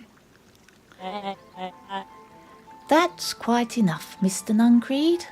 Torment dragged on Joseph Nuncreed's face. Oh, Solomon's been the mastermind all this time. The adopted child. Yes, sir. Take them away. No, I want them to see this. Ah, the ever-tempestuous Eleanor Van Horn. You've been quite the thorn in my side. Like a weed that's burrowed in where it doesn't belong. I must confess, you look dreadful. He paused for a moment, plucking a piece of fuzz from his sweater and discarding it to the ground. Consider yourself in rare company. You've managed to pull one over on me. Won't happen again. I knew you had some sort of plan to disrupt our little party.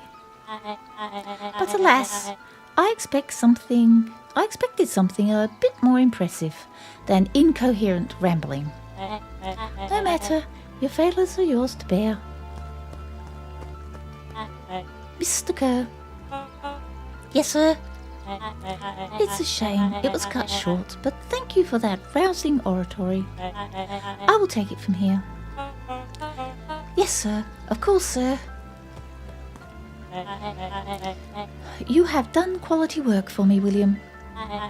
You can look forward to the recompense we agreed upon. Kerr gave a bow of deference. Founder, you are most gracious. Oh my gosh. Oh my gosh. Founder, this is not the adopted child. This is the... What was his name? Yes, the adult. What was his name? Turned back in time to live longer. Their father. The mayor's father. And Mayor and Harris's father. James? That was his name? Gasps rippled through the crowd.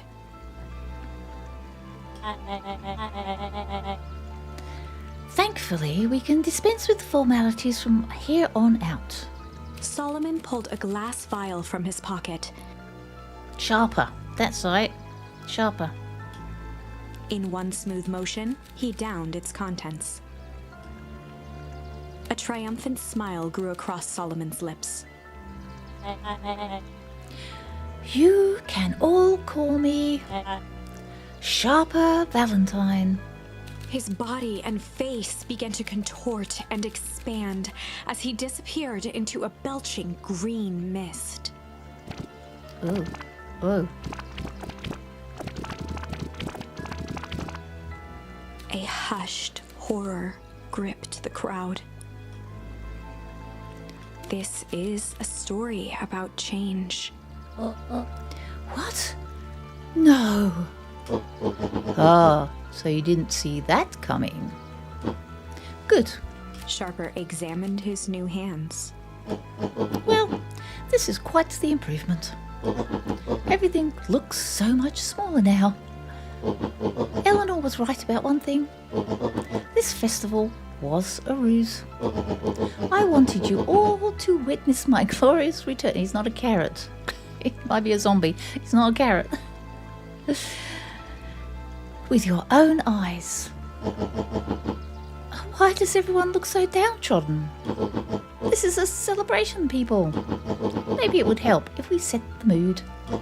Mr. Kerr, be a dear and reveal the sign. Sharper Valentine Festival. Ha! Wonderful. Sharper choked out a crude squawk of a laugh.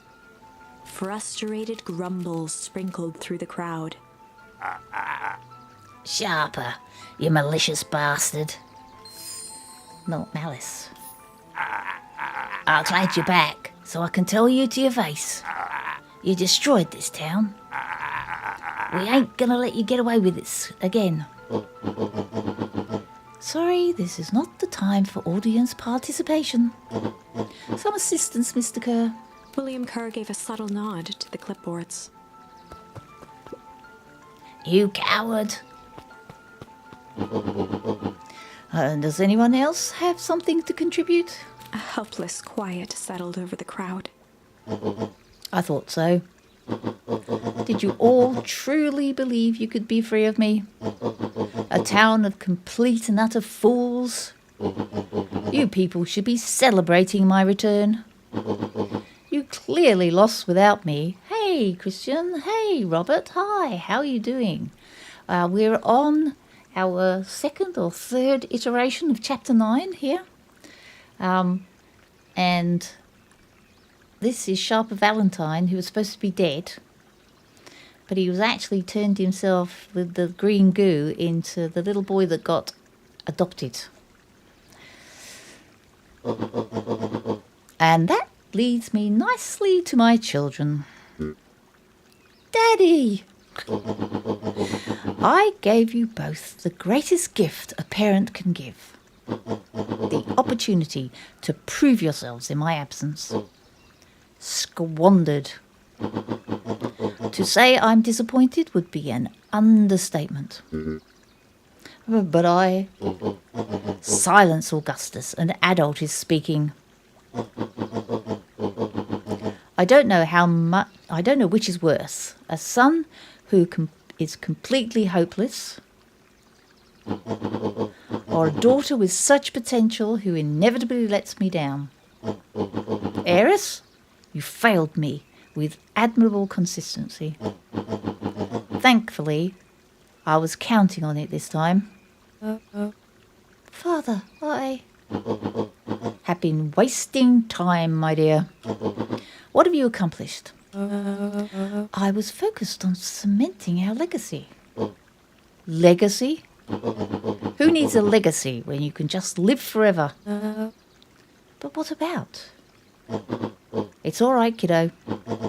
I'm afraid you suffer from a complete lack of imagination. There's just no helping it. Now then, where is Joseph? Christian, my eyes are doing great, actually. Really, really great, thank you. I'm glad to hear that you're good, Robert. I hope you're having a great day. I hope you're having a nice evening, Christian. You didn't take the opportunity to slip off, did you? Ah, there he is. Everyone should give him a hand. None of this would have been possible without Joseph. I think you've said enough. Nonsense. The people deserve to know how helpful and loyal you've been. I only did what I did because he left me no choice. You always had a choice, Joseph. You were simply too weak to take it. No matter. Cheer up. You're about to be rich beyond your wildest dreams. You should follow Mr. Kerr's example.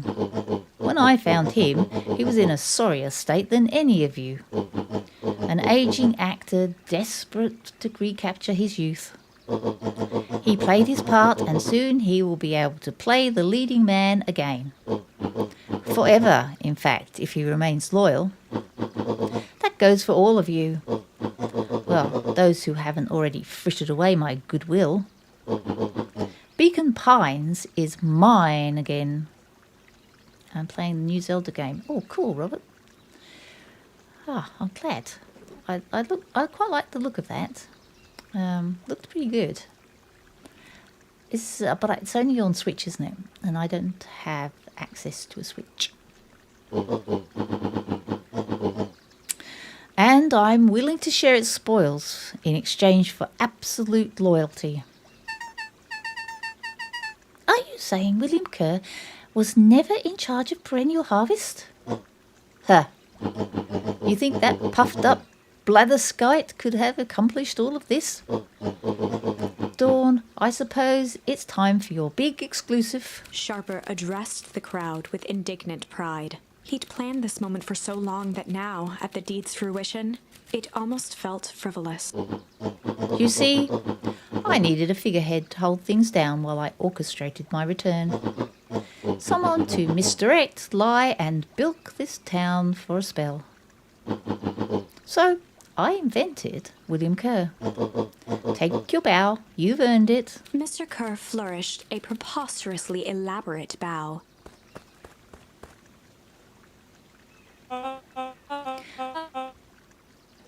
Yes, it's on Switch, yeah. Patrick C. Montesquieu, the thespian extraordinaire at your service. Founder, I just wanted to thank you again for this opportunity. Truly was the role of a lifetime. Wait. So this Bill Kerr was a patsy all the time. Now your secret's out in the open. What's to stop this town from rising up against you? Oh, that's the delicious part. Fear. Thanks to our clipboards, I know what each and every person in this town fears most. And I will make those fears manifest for anyone who steps out of line. The choice is simple. I'm not afraid of you. Ha! The young hero. I've kept a keen eye on you, boy. You and your friends made a bit of a habit of disrupting my plans. What a pity. If things would have gone a bit differently, you might have had your moment of triumph. But that's fate for you. You can't do this. Oh, but I can. I have won. Never underestimate what a great man can do given time. And now time is my plaything. Perhaps the most expensive thing I've ever bought. But well worth it. Ha! Sharper coughed up one final laugh and cracked his knuckles. Enough chip-chat. Let's get to work, shall we? Oh, Lord. And so, Sharper set about remaking the town in his own image. The fertilizer factory soon reopened for business. Sales rose steadily as more and more farmers across the countryside began to swear by its miraculous properties. Beacon Pines became famous, a secretive town that, for the right price, shared its gifts with all. Gifts that became more and more necessary in a world where winters grew longer and longer. The end. This is wrong, but things are becoming clearer now. You can feel it, right? Yeah, I can. We can't let Sharper win. We can't. He might just be the key to this whole thing. Let's see. Oh, good grief. Okay, so we're going to have to go back now. Which ones have not we... We've done all of those, right? Okay. We've done all of those. And we haven't done Malice, though. We could try Malice on this one. What you want to do? This one, Malice, or go back to the other one?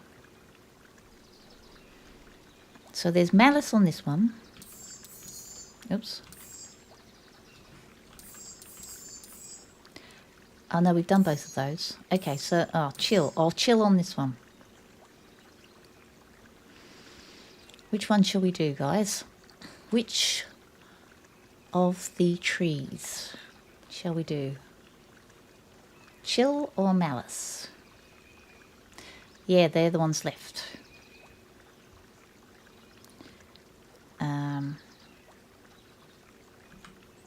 What are we voting for? Chill or Menace? So the left side of the tree or the right side of the tree? Because I reckon if we chill, where we got a vote of chill from Bama. What does Mum say, Azzy? Chill or Malice?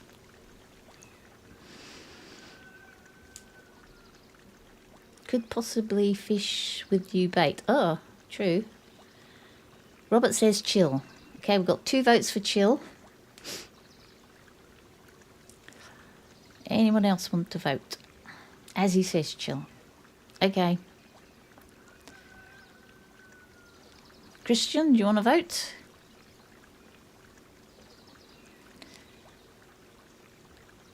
We say chill. Chill. Okay. Chill it is. Here we go. They run a chill cop. They'd run the classic good cop, chill cop interrogation. I'll handle this. Just gotta play it chill. Cool. Luca walked calmly to the light switch, flicking it off and on a few times. Mr. Tolliver shook his head, gathering his wits. Oh, golly. Oh, I sure got my bill rung. He looked over to find Luca, who returned a calming grin. Sorry, Mr. Tolliver. This was all a big mistake. Luca, what's going on here? Why do you have me strapped down? No one's fault, really. Rolo just got a little startled. Rolo's here? Rollo and Beck emerged from hiding to give a timid wave. Well, all right. Maybe the truth. Maybe we're going to do the truth this time and that will work. Mistakes happen. You kids gave old Hiram a good scare. Let's just get me out of these ropes and call it even. Luca glanced over to Rollo and Beck, who replied with skeptical looks. Mr. Tolliver, why are you in my Gran's basement? I'm here to help, of course. Help with what? What's my Gran up to? If you'll just cut me loose, I can show you. How do I know we can trust you? Mr. Tolliver exhaled with disappointment. Luca, have I ever done wrong by you? No? And since your Gran moved to town, haven't I been... Oh, don't tell me. Don't tell me Mr. Tolliver is Walt. Haven't I been nothing but welcoming? Yeah. So why would I turn my back on your family now? It's just... all this stuff seems pretty weird. A board with names of people from town. An archive of my dad's old disturbing patient notes. Luca gestured to the corner. Barrels of explosive. I can explain everything. You just need to untie me. You kids deserve an explanation. Luca looked again to Rollo and Beck. This time they shrugged. Luca began to slowly loosen the bindings. Mr. Tolliver gently rubbed his wrists. That's a good lad. This'll all make sense in time. He edged imperceptibly toward the stairs as he spoke. You see, this town has secrets, Luca. A very dark past indeed. Before the kids had even noticed his movement, Mr. Tolliver was at the light switch. A past that must be brought to... He punctuated his final words by flicking the switch and rushing up the stairs. light. Uh-oh. Son of a... Beck darted to the wall and turned back on the lights. It was too late. Rollo confirmed what they all heard. He just locked us down here. Mr. Tolliver's muffled voice came from behind the door. I wasn't lying, you know. This is for your own good. You kids just keep tight down there. And let the Haddles handle this. They looked bewildered at each other. Play it cool, huh? Not now, Beck. Oh dear. They heard the staccato thump of quick steps exiting the house. The kids looked down in resignation. This isn't how it goes in Hank Atomic. For some reason, they'd always assumed it was up to them to save their town. Luca opened his mouth, hoping to conjure some magical words to make this right. Only a hollow croak escaped. The end. Oh. Well, we certainly aren't going to find a grand resolution to our tale locked in a basement. Back to the drawing board. Oh, back to the drawing board. I'm sorry, my phone is going off. Put it over there. It'll stop in a minute. Hold on.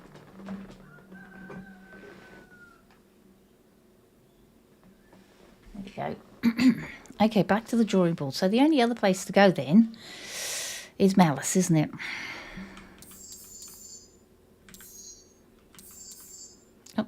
Oh, nope. This way. Well, we're way back here. Oh my gosh. Okay. Luca peered up at Mr. Nuncreed. Kind eyes warmed a stern face. There was a deeper emotion lying beneath it all. It was subtle, but Luca could sense something eating away at him. So it wasn't... It was malice. There was a malice lurking behind those eyes, like a trap ready to spring. Luca felt the weight of Nuncreed's hand on his shoulder. Something wasn't right. He didn't know why, but something was telling Luca to get out of there. I just want this all to be over. Of course, I'm sure it will all work out soon enough. I should get going.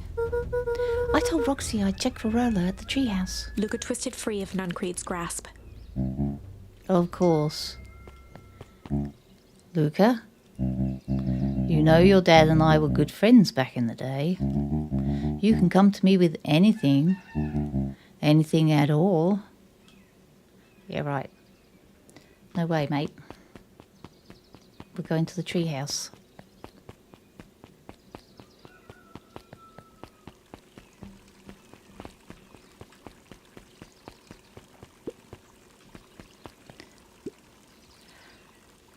These festival decorations are a bit humdrum. Now, if I were to throw a festival, it would be a thing to behold. Fishing. We should get fishing? Okay. I agree, this is all more than just a little sad. It's worse than sad. It's boring. What if we did a little thing, something to spice things up? I'm listening. You know that festival sign waiting to be unveiled? It would be a shame if someone... The two scurried off, eagerly formulating a plan.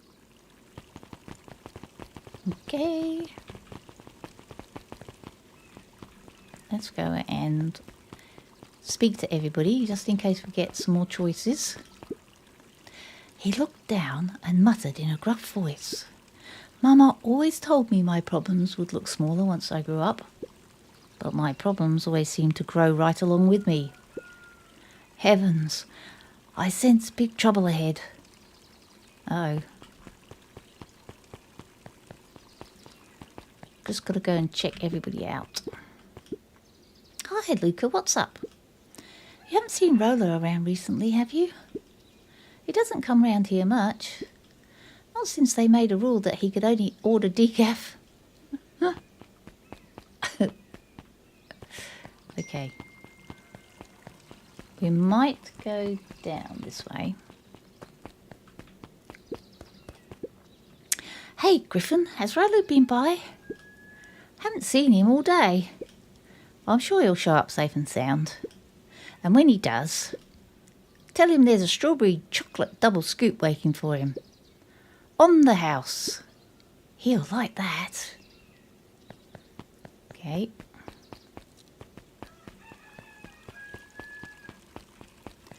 We're going to the treehouse, aren't we? Uh-oh. Identify yourself, please. Nellie Modewell.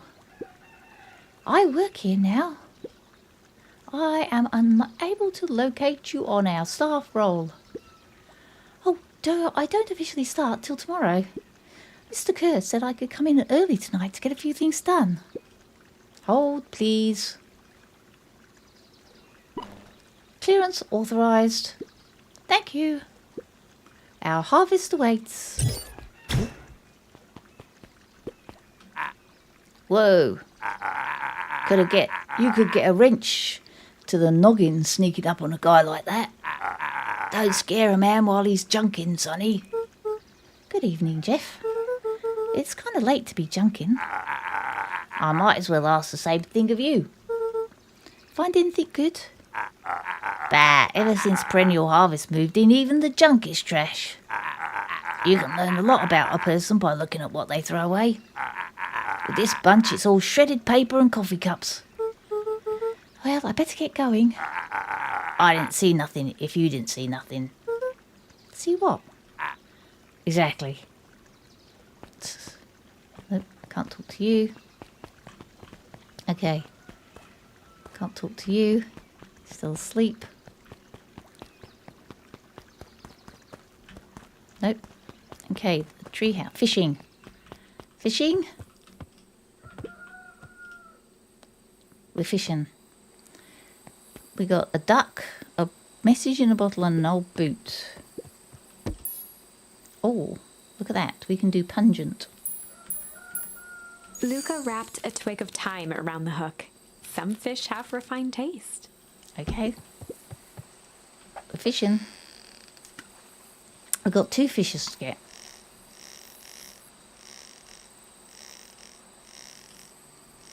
Takes a long time to pull these fish in. A very long time.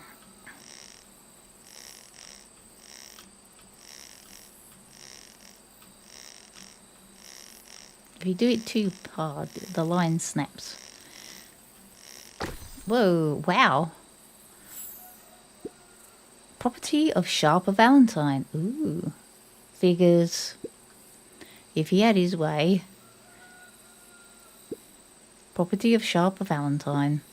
Will be written on everything in this town. Should we give it back to him? He may not even want it back. The man's got a contentious relationship with time. We'll keep it here in case he ever wants to pick it up. Okay, next. Cricket. Luca tied a bent nail onto the line. If all you have is a hammer...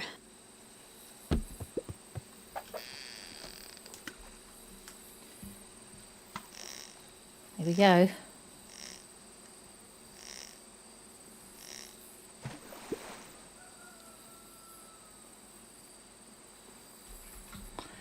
Oh, I did it wrong. Okay, I lost it. Luca gently No, baited a feather onto the I don't hook. want to do that. Good for skimming the surface. Can Can I do it again? Oh, here we go.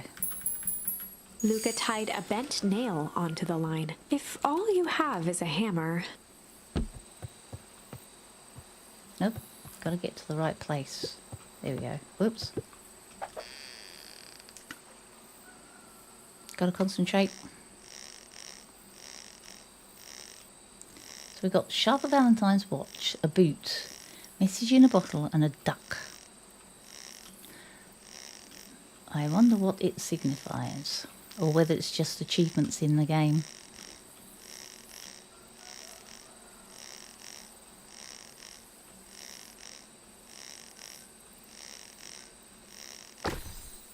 Ooh, what's this?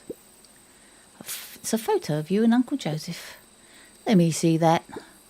Oh, look at those two young fools. How did it end up in the bottom of the pond? Who can say? Some things are just hard to explain. I miss Uncle Joseph. How come he doesn't come fishing with us anymore? He's busy with his new job at Valentine's. What's a new job got to do with him fishing with us? It's complicated. Like I said, some things are hard to explain. Okay.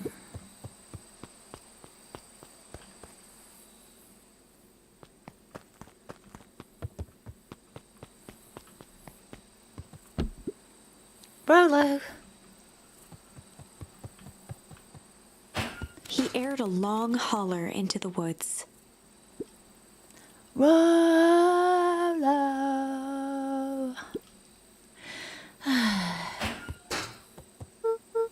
Rolo, wherever you are, I hope you're okay. Luca felt his eyes getting heavy and plopped into the beanbag. He conceded to its lumpy embrace. Wait at the treehouse in case Rolo shows up.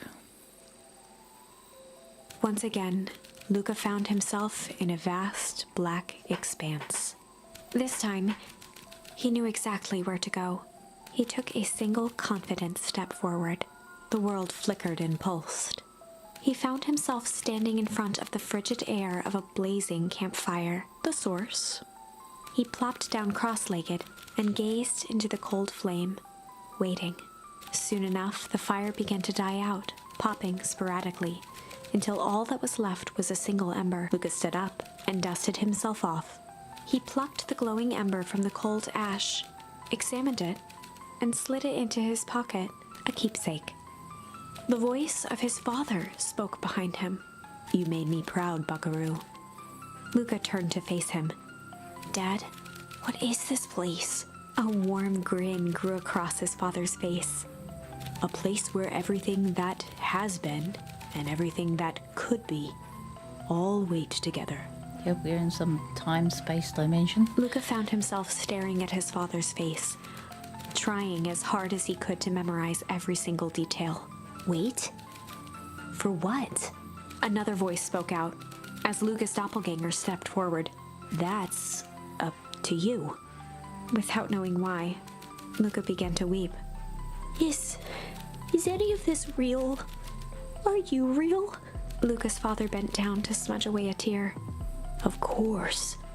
I'm as real as the part of you that misses me." Luca turned to look at the older version of himself. "And you?" The doppelganger choked back tears.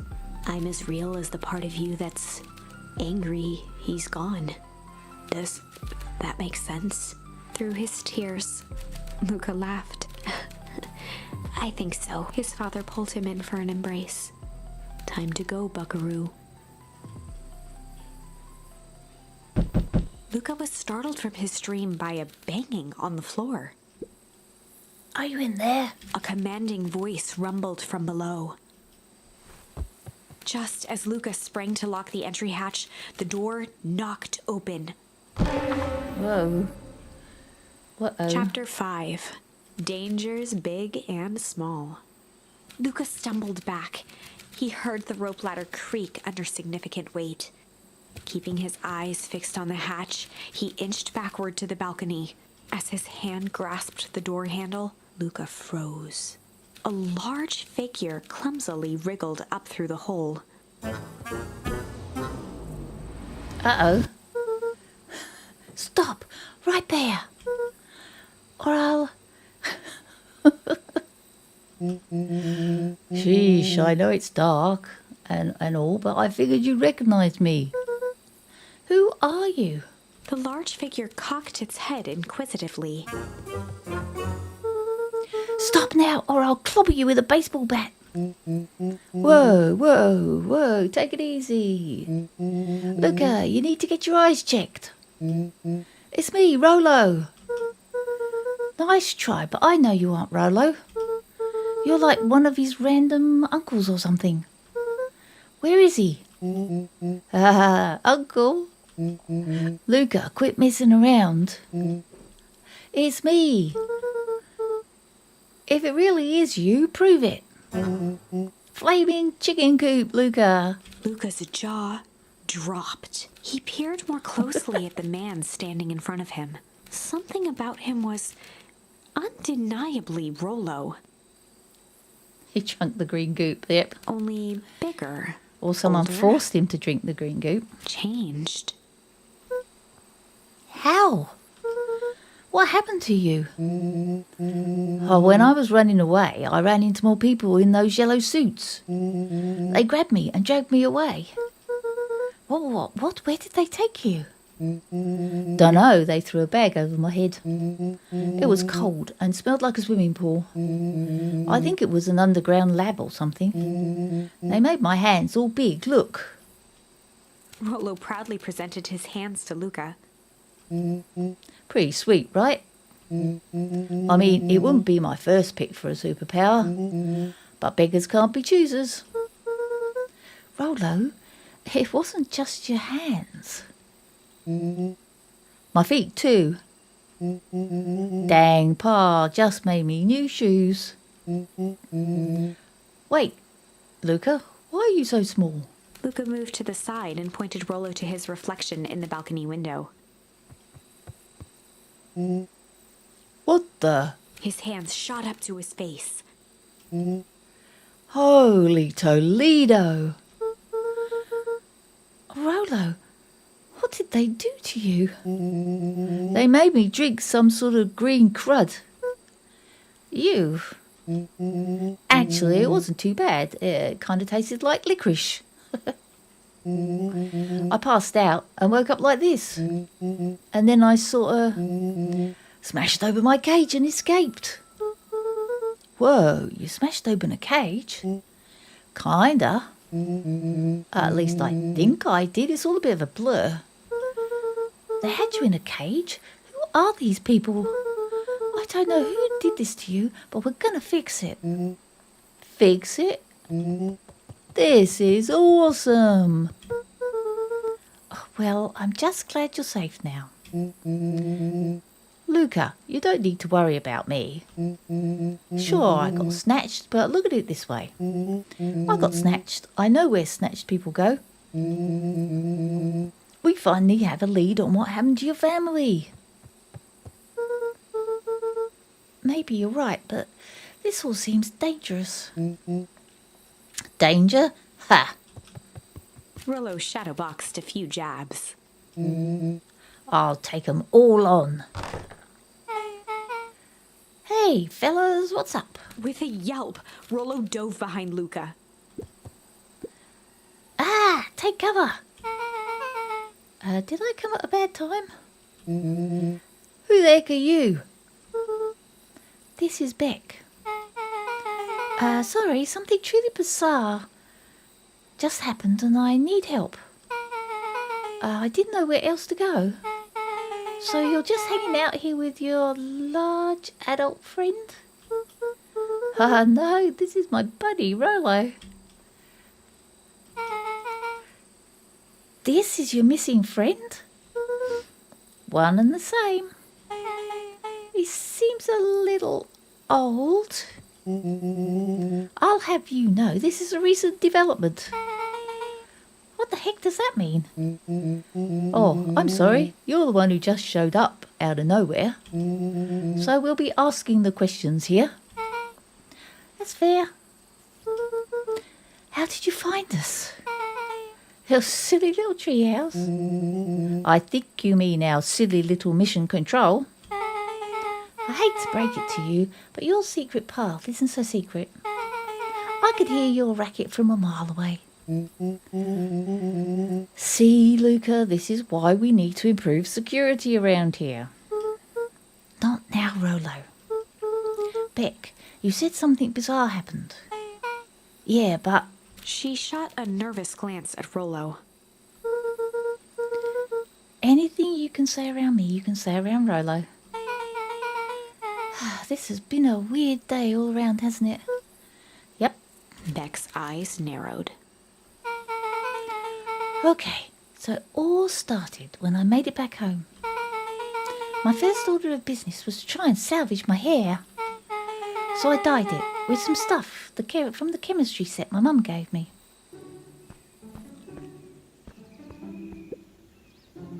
Okay, just need to play it cool and hope no one notices. Notices what? Oh, nothing, I was just... Come over here, let me have a look. Oh, honey, what in the world did you do to your hair? I just kind of felt like a change. This is going to take forever to grow out. You were the one who said that change was good, right? I was talking about your mother's new job. I was talking about us moving. Well, I just guess I just took your lesson to heart. Ilona tried to put on a smile. Before I forget, I came up here to tell you that Nellie had to go to work. Tonight, her and Mr. Kerr decided it would be good for her to get some things done before tomorrow. That Kerr guy seems like a grade A creep. Beck! He is. Him and his weird cult of personality. You are not going to ruin this job for Nellie. It means too much to her. Oh, I know exactly how much it means to her. It means enough to exile her daughter to this podunk town. This place sucks. The people are weird. You just don't know them yet. It's always cold. We're in the mountains. You'll get used to it. I can't even pick up a single decent station on the radio. It's all just banjo music and farm reports. You know, I grew up in a town not that different from this one. Is that why you're better at talking to plants than people? Okay. So, here's what we're going to do. First of all, you're grounded. What? In the morning, I'll have Nellie come and see what we can do about fixing your hair. You need to look presentable for the festival. But not another peep. She sighed, and after a moment, looked down at Beck sympathetically. I know moving is hard, honey. But that doesn't mean you have to make yourself miserable all the time. Other people seem to have that covered for me. Oh, and if you decide to rebel by dyeing your hair more... She flashed a sly grin and tousled Beck's hair. I'll just shave it off for you. Think how rebellious you'll look then. Very funny. Thank you. Good night, sweetie. Good night, Mum. Wait. First of all, this town doesn't suck. Second, you need to help because you got grounded. No. I'm sorry you got into trouble. It's my fault your hair got screwed up in the first place. Don't worry about it, Al. I actually kind of like this look. Great. Can we get back to the story now? This next part is the important bit.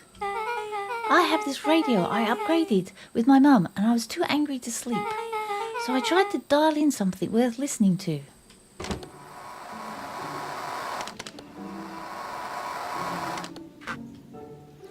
Mr. Kerr, are you there? Mr. Kerr. Yes, I'm busy. What is it?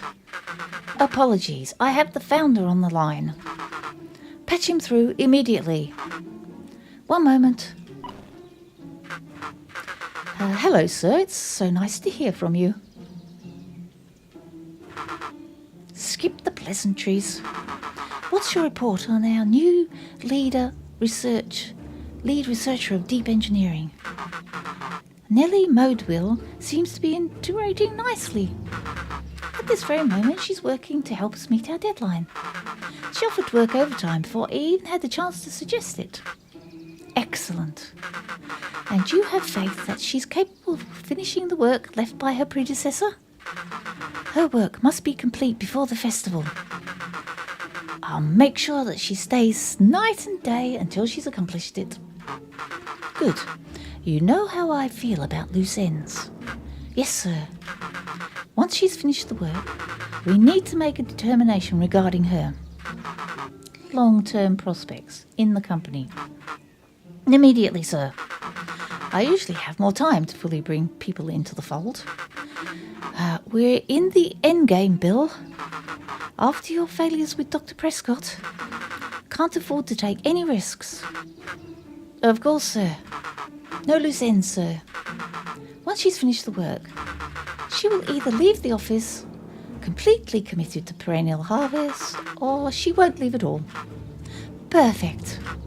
Sir, if I might suggest, maybe we should delay, just for a bit.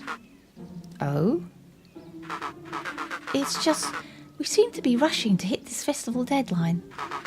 And rushing into things has caused some issues in the past. I see. Please understand that I just want what's best for you. I'm eternally grateful for all you've done for me. Bill, I'll make this very clear for you. I brought you in to make things run smoothly, not to have opinions. Of course, sir. Chin up, Bill. You're only a few days away from having everything you dreamed of.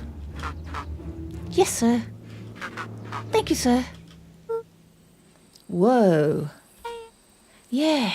You were so clear when they said loose ends. Just so we're clear, when they said loose ends, they were talking about murder, right? Like actually killing someone? Capital murder? Luca gave Rollo a quick elbow to the ribs. Who is this founder? I was hoping you guys would know. As far as we know, Kerr is the top banana at Perennial Harvest. He sounded scared of this founder guy. So we have an even topper banana on the field. What the hell is my mum caught up in? Has she talked about the job much? Not really. She said she was going to come in and continue the work of someone she respected. Luca, do you think that body at the warehouse was the person Beck's mum came to replace? That would make sense. Beck, it seems like Nellie's predecessor got loose-ended. I'm getting that impression. Okay, so we need to get your mum out of there before the festival happens. That's 2 days away. Won't she just come home after work? The creep on the radio said they were going to hold her until then. So, if she's not coming out, we're going in to get her. Beck flicked a large sheet of paper out of her pocket and slammed it on the floor. Maybe this will help. You have blueprints? Well, it's really just a welcome map from my mum's PH Perennial Harvest orientation day. But it shows the layout. Sure, looks like blueprints to me. Look here. Here's the reception area. There's a big room marked Founder's Office. It even has the exits marked. Guys. We have a deadline. We have an objective. We have blueprints. You realise what this is, right? Rollo started to wiggle with excitement. I think we're heisting. This is officially a heist. Uh-oh. Chapter 6. The Heist.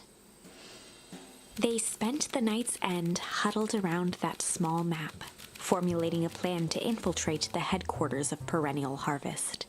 It would be no small feat. A modern facility equipped with all manner of technology, not to mention the swarm of clipboards that would most certainly be scattered throughout. By the time the sun began to peek through the car window used as a makeshift balcony door, all were in agreement. This could just work. The final day before the festival would be used to prepare. They'd need to pool every resource at their disposal, pull every favor with a thread, even enlist some unsavory characters around town with important tasks only they were suited for. Luckily, there was enough ill will and mistrust toward Perennial Harvest that alliances could be found at a bargain. Luca, Beck, and Rollo rubbed their eyes as they exited the treehouse. They hadn't slept at all that night. There was no time. The festival was to begin in 1 day, and they each had their assignments. Yep. Yes, Azzy. Heist crew activated. And how did their parents not know that they were out all night? Weren't they worried?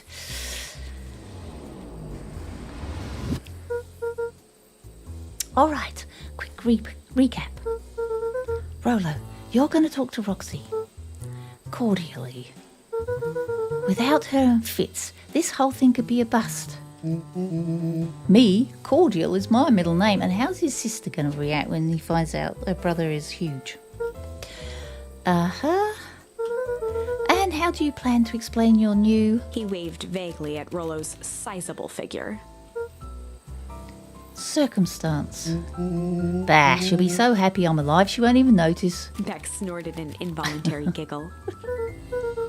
And Beck, you're sure Ilona won't just shoot this whole thing down when she hears it? She'll listen. Once she understands the danger Nellie is in, the danger we're all in, the plan will make sense. Okay. That leaves me with Jeff, then Iggy. How are you going to persuade them? I'll think of something. They each looked at each other with sleepy confidence and nodded. Welp, Godspeed. Enlist the help of Jeff. Okie-dokie. Enlist the help of Iggy and Tish. Right, let's go. Jeff.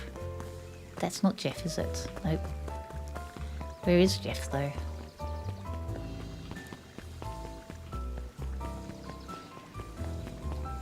And where is Iggy? Where is everybody?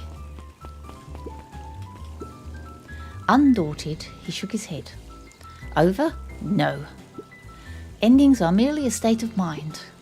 This doesn't end until I give up. Wow. I admire the conviction, but can he really pull it through? Pull through, not pull it through. Oh, I do that all the time.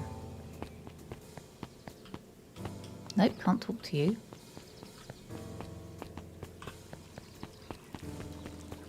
Maybe this way? Nope. Nope, can't talk to you.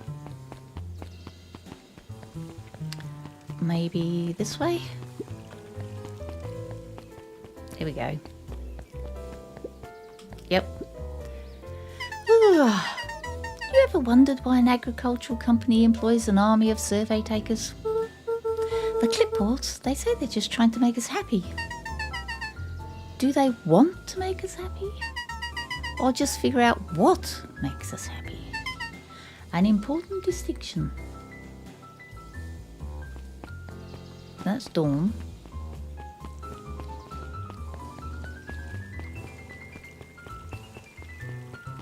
Where's Iggy and Tish? Hey, Jeff. So what can I do for you? Well, I know how much you hate Perennial Harvest. Hate's a strong word. Oh, sorry, I mean... I didn't say it was the wrong word. Gotcha. So, we're going to break into their headquarters, and I thought you might be able to help. Jeff wheezed out a long snicker. You see, I knew you kids were all right. Great, so you'll help us? The joy in Jeff's face drained instantly. Not a chance. But give me one good reason I should risk my hide aiding and abetting you rascals. Looking into the sullen eyes of his would-be accomplice, Luca blurted out the first word that came to mind.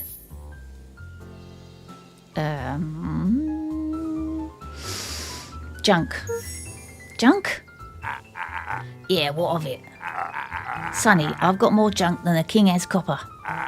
Ain't interested. Oh, shoot. That was wrong. That was not the right way. That's not the right thing to Luca say. wasn't ready to give up so easily. He shouted out again. Hold on. Fight. I've done enough fighting for one lifetime. More than my share of losing. It's got to be crooked, isn't it? Okay.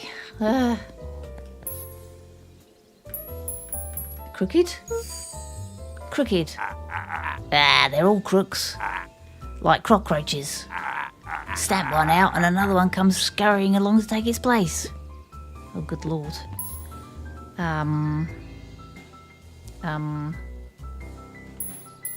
Shit? Shit? Yeah, it's all shit. I still ain't helping. Ain't that some shit? Oh, good grief. Man, what didn't I do? Hide. Hide? Jeff's brow perked up. What do you say? Go ahead and hide then. Sensing some traction, Luca carried on with vigor. Let a bunch of kids do what needs to be done. We're not afraid. Jeff's scowl faded with a sigh. Say what you will about old Jeff, and they all do, but you'll never hear him say I hid from nothing. One good stomp of the foot was all Jeff needed to drive his point home. What was it you kids needed? Some sort of disguise. I got just the thing. And while we're at it, that crate should come in handy. That ain't gonna be free, you know. I'm thinking 5 bags of sour gobs should cover it. Put it on my tab. Luca offered out his open hand to seal the deal. With a firm and dusty grip, Jeff reciprocated. Done. Swing by first thing in the morning. Oh, good grief. We had to go through every single one to get there. Okay, somebody in the library? Nope. Nope. I can't go in the drugstore. This way. Go and see. Ah, there we go. Lol. Hey Tish, look who it is. Oh look, he's back to normal. Back to his normal crazy self. Luca, are you here to try and tickle us to death again? Look, just hear me out. Iggy raised an eyebrow suspiciously. We're listening. Iggy, I know we've both been giant bags of shit to each other. Iggy gave a reluctant shrug. You're not wrong. But lately, life has been kinda... strange. Strange, you know. Iggy considered the point. Things have been weird around here. So I'm offering a truce and asking for your help. What do you say? We... break something? Break our hostilities, at least for now. We do like breaking things, even if a truce means less breaking things. What if I told you there was a way to have a truce and break stuff? Go on. I need you to cause a distraction so I can sneak into Perennial Harvest HQ. A wild-eyed grin spread across Iggy's face. My, Luca Van Horn, I'm impressed. And after all this is done, maybe you and Tish can come and hang out at the treehouse sometime. Iggy glanced over to Tish, who nodded in agreement. Fine. But not because we want to see your crabby treehouse. We just like to cause chaos. With a quick nod, Luca was off. Oof, that was easier, thank goodness. Did you hear that, Tish? Iggy gazed up at Tish with a smile. He invited us to hang out at the treehouse. A single tear ran down Tish's cheek. Oh, bless. I never expected this day to come. How wonderful. She speaks. She speaks. Chapter 7. Into the Hive. A good heist requires preparation. And thorough preparation takes time. Something they had precious little of. So far, everything was in order. Jeff, Iggy, and Tish all agreed to do their part. Beck radioed Luca that night with a simple and covert message. "We are locked and loaded on my end." And Rollo, after a lengthy confession, managed to persuade Roxy and Fitz to help. He stowed away in mission control for the night to avoid attracting attention. Rollo, being uniquely suited for the role, would be the first to breach Perennial Harvest. The outfit provided by Jeff wasn't perfect, but a convincing disguise is 10% wardrobe, 90% confidence. Rollo took a few vigorous breaths and shook out his arms. Just stay calm, Rollo. You can do this.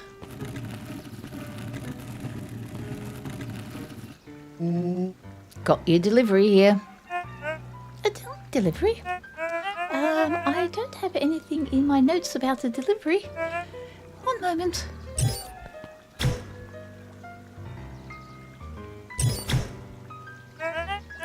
I'm so sorry, but there's no delivery scheduled for this morning. Right. He had to think quick. That's because this goes directly to the founder. He asked it be kept secret. Rollo sighed, adjusting his tool belt. You know how the founder can be. I suppose we can leave this one off the records. Our harvest awaits and such. With a stroke of his mustache, Rollo proceeded into the Perennial Harvest headquarters. Our harvest awaits. Package here for the founder. Oh, I didn't hear anything about it. Yeah, this is a kind of need to know kind of thing. I'll just check. He stammered and flipped through the pages of his clipboard. This goes directly to the founder. I don't have time to fill you in. Oh, I see. If you could just complete this form. Rollo interrupted with urgency in his voice. Every time with the forms. Look, if you want to explain to the founder why I'm late, well, it's your funeral. I'm sorry. What did you say your name was again? Rollo panicked. Our harvest awaits. Sir? That's a restricted area. Excuse me, sir. Our harvest awaits. Ready to light this candle, Tish? Yep. Suck on this perennial ham fist.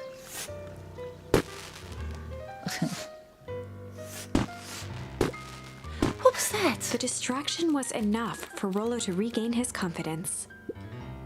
Just open the damn door. I've got a job to do. The clipboard fumbled around in a frenzy. I should check on that noise. Oh, come on. Just buzz me in already. Okay.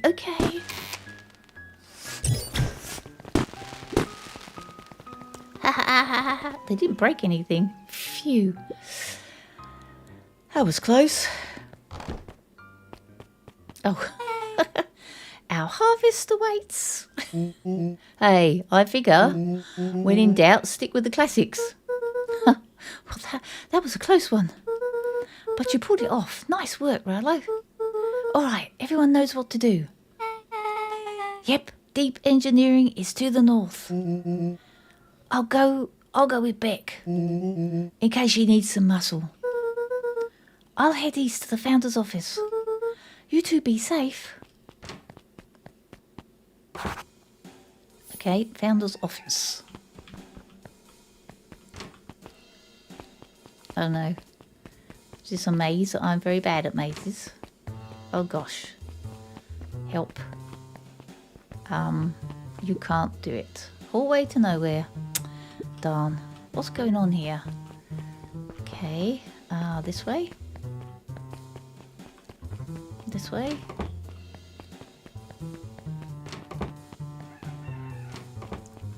Oh, Suburban Time Waster. Hi, how are you?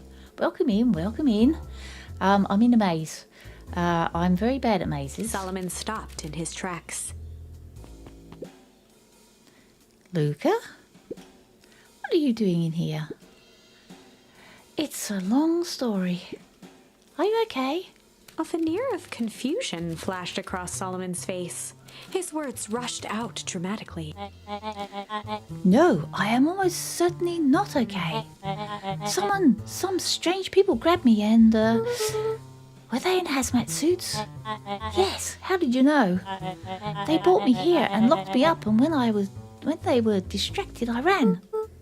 Dang. Okay, you should stick with me. We've got a plan. Solomon's facade briefly faltered. We? Yeah, Rolo Beck. I head into deep engineering. Thank heavens you found me. We've got to get out of here.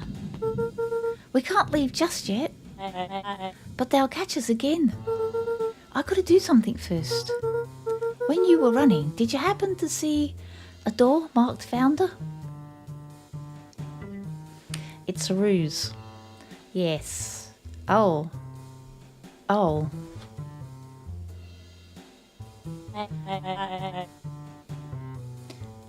Fine, feeling a little sick. I also got a busy day tomorrow, so can only stick around for 5 minutes. How about you? I'm doing really well, Suburban. Thank you very much. Sorry you're feeling a bit sick. You need to rest up. It's like Animal Crossing with mystery. Yes, it is. It's kind of gripping, I have to say, this story. Very gripping. Although I heard a big thing of thunder outside. I'm hoping that we won't have a big thunderstorm and I'll have to stop. Just where we're getting to the good bit. Possibly. I'm not. I just need to get into that office. Now that you mentioned it, I do think I saw a door that said Founder. It was just down this way. Luca happened to notice a plaque above the door. Office of the Founder. Knocking comes with consequence. Oh, here it is. Solomon is the founder, that's right, yes. I've located the founder's office. Oh, so it is. I'm pretty lucky that I ran into you, or else I might have missed it. Truly fortunate. Luca tried the handle. Locked. Solomon leaned forward to examine the mechanism. Regrettably, it seems to be some sort of electric lock. Don't see how how we could possibly defeat a lock like that. Luca smiled and looked at his watch. Let's just wait a minute. Oh, hello. What's she doing? Oh, she just cut the electricity. I don't know what sort of funny business you're up to, but I like it. She mimed a quick hat tip and ambled off with a whistle. Howdy. Good afternoon. The light on the keypad changed from red to green. How did you do that? It's good to have friends. Quick, let's get inside before someone spots us.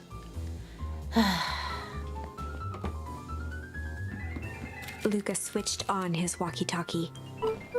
Rolo, I'm in. As expected, there's a control panel. Great timing. We're stuck at a door marked 24601. Need you to get us through. What if someone catches us? We should get out of here. I'm not leaving my friends, Solomon. On the computer screen, a green cursor blinked in a password field. Surely, you don't have a way to get around the password. Luca pecked out his best guess. Underground secrets. The screen blinked to life. Columns of green numbers glowed on a black background.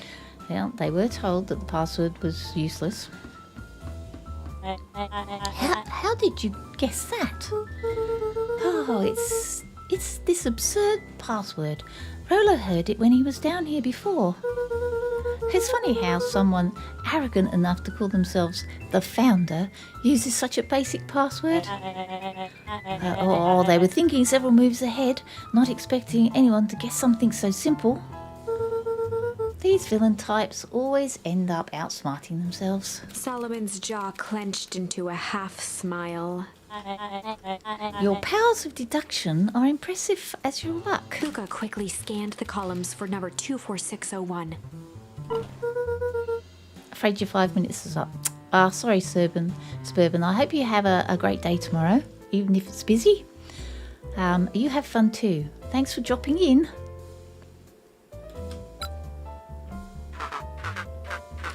Bingo, bango, doors open. Luca, you never fail to impress. What is that slippery lout even doing down here? We have a friend whose mum is in trouble. We're here to get her out. I see. Okay, Luca. I think we're close. Next door's marked 13806. Once again, Luca scrutinized the numbers on the screen. In that moment of distraction, Solomon reached forward and pressed a large red button. Uh-oh. Maybe this one opens the lock. Uh-oh. Crap! We've got company. Luca, must go fast. One sec, can't think with all this noise. He quickly skimmed the screen with his finger. Here it is. 13806. Go, go, go. Curse these fumbling hands. My apologies, Luca. Don't beat yourself up. I know you were just trying to help. It's pouring with rain outside now. You can turn off the alarms. They're trapped. With self-satisfaction, he called into the hallway. That, my dears, is a dead end. Nowhere to run. Rolo, where are you? Are you okay? Yeah, I think we lost them. Making our way back to Nellie's office. Okay, you two rabble-rousers are coming with us. I call the sister. Nope. Oh. Make a break for it. Did that little shit just kick me? Don't just stand there after them. Okay, I think that worked. Roxy and Fitz have them on a wild goose chase. I'm having trouble following just what happened. Like I said, it's good to have friends. Rolo, how long do you think Roxy can distract them? How long can Roxy keep someone so pissed off they can't see straight? Let's just say we got time. Entering Nellie's office now. Mum! Oh, honey, what did you do to your hair? I thought you'd be happy. I finally used the Young Chemist lab kit. You sure have a knack of making me incredibly proud in the most frustrating ways. We need to get you out of here. Who is your adult friend? Oh, I'm not an adult. Ever heard of a growth spurt? I am more of a growth spew. No, that's not possible. Nellie leaned over to examine his teeth. Substantial banding on the enamels of the molars, consistent with Tempus liquamine exposure. Is that what you call that gunk they forced me to drink? You drank it? Oh no! They told me it was only being tested on plants. Oh, Beck, sweetie, I promise I didn't know. Mom, what the hell is going on in this place? I was brought here to work on the discovery of a lifetime. A novel chemical compound was discovered under Beacon Pines in a wellspring they called the Source. They named it Tempus liquamine. It pulls energy from its surroundings in order to fundamentally alter matter's relationship to time. It was the secret to Valentine's fertilizer. They harvested the source, infusing small amounts of Tempest liquamine into the product. It worked wonders, drastically accelerating plant growth. Crops would be ready to harvest in a fraction of the time. But it led to complications. The foul harvest. Perennial Harvest came in to clean up the mess, to succeed where Valentine failed. But Tempest liquamine is rebellious. Rebellious? You can think of it as a manifestation of change itself. It's volatile by its very nature. So the more you try to force it to do a specific thing, the more it resists, yes. I can relate to that. My role was to finish the work of my predecessor, Dr. Prescott, harnessing Tempest liquamine to reliably manipulate an organism's age. Just imagine how many people we could feed. Mr. Kerr was very insistent that we achieve a successful result before today's festival. But you didn't, right? Nellie sighed. You know how much I love a good puzzle. I poured myself into the problem. It wasn't long until I discovered oddities in Mr. Prescott's notes. Oddities? They contained obvious errors, mistakes that someone of his reputation would never make. So I fixed them and now I get to replace my entire wardrobe. I really am truly sorry. Nah, those clothes were all old, all hand-me-downs anyway. Sounds like Dr. Prescott figured it out, got cold feet and intentionally sabotaged his own work. I had considered that possibility. I've sent a letter to him asking to clarify his thinking. Mom, Dr. Prescott's dead.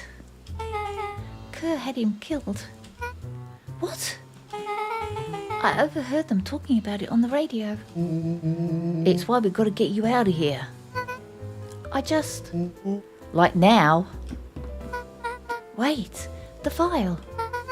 I finally solved the chemical equation allowing direct control of aging. Mr. Kerr picked it up just before you came. All the more reason why we gotta hightail it. Luca, we got Dr. Moville heading your way now. Roger that, be careful. Alright, everything is on track. And what is your plan for escape? We'll go over everything when they get here. In the meantime, maybe we can dig up some more info.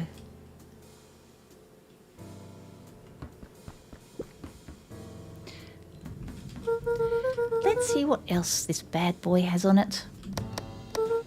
Security system. Time card logs. Payroll. You know, for being so evil, this guy's so boring. Solomon muttered inaudibly. Just you wait. Huh? Oh, nothing. Luca tugged on each of the cabinets. Dang, this must be the good stuff. They're all locked. Perhaps he's not as careless as you suspected.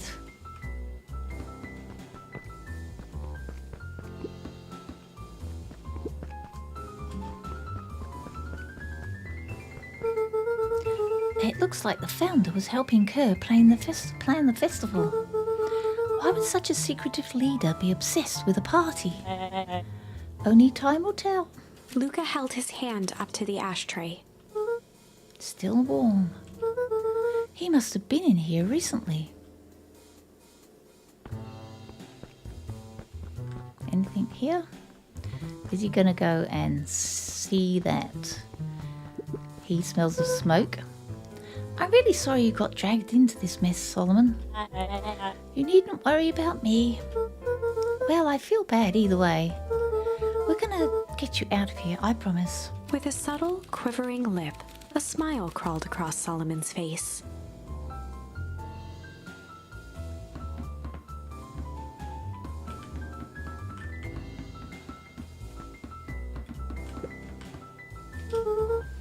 Malice 80 proof whiskey.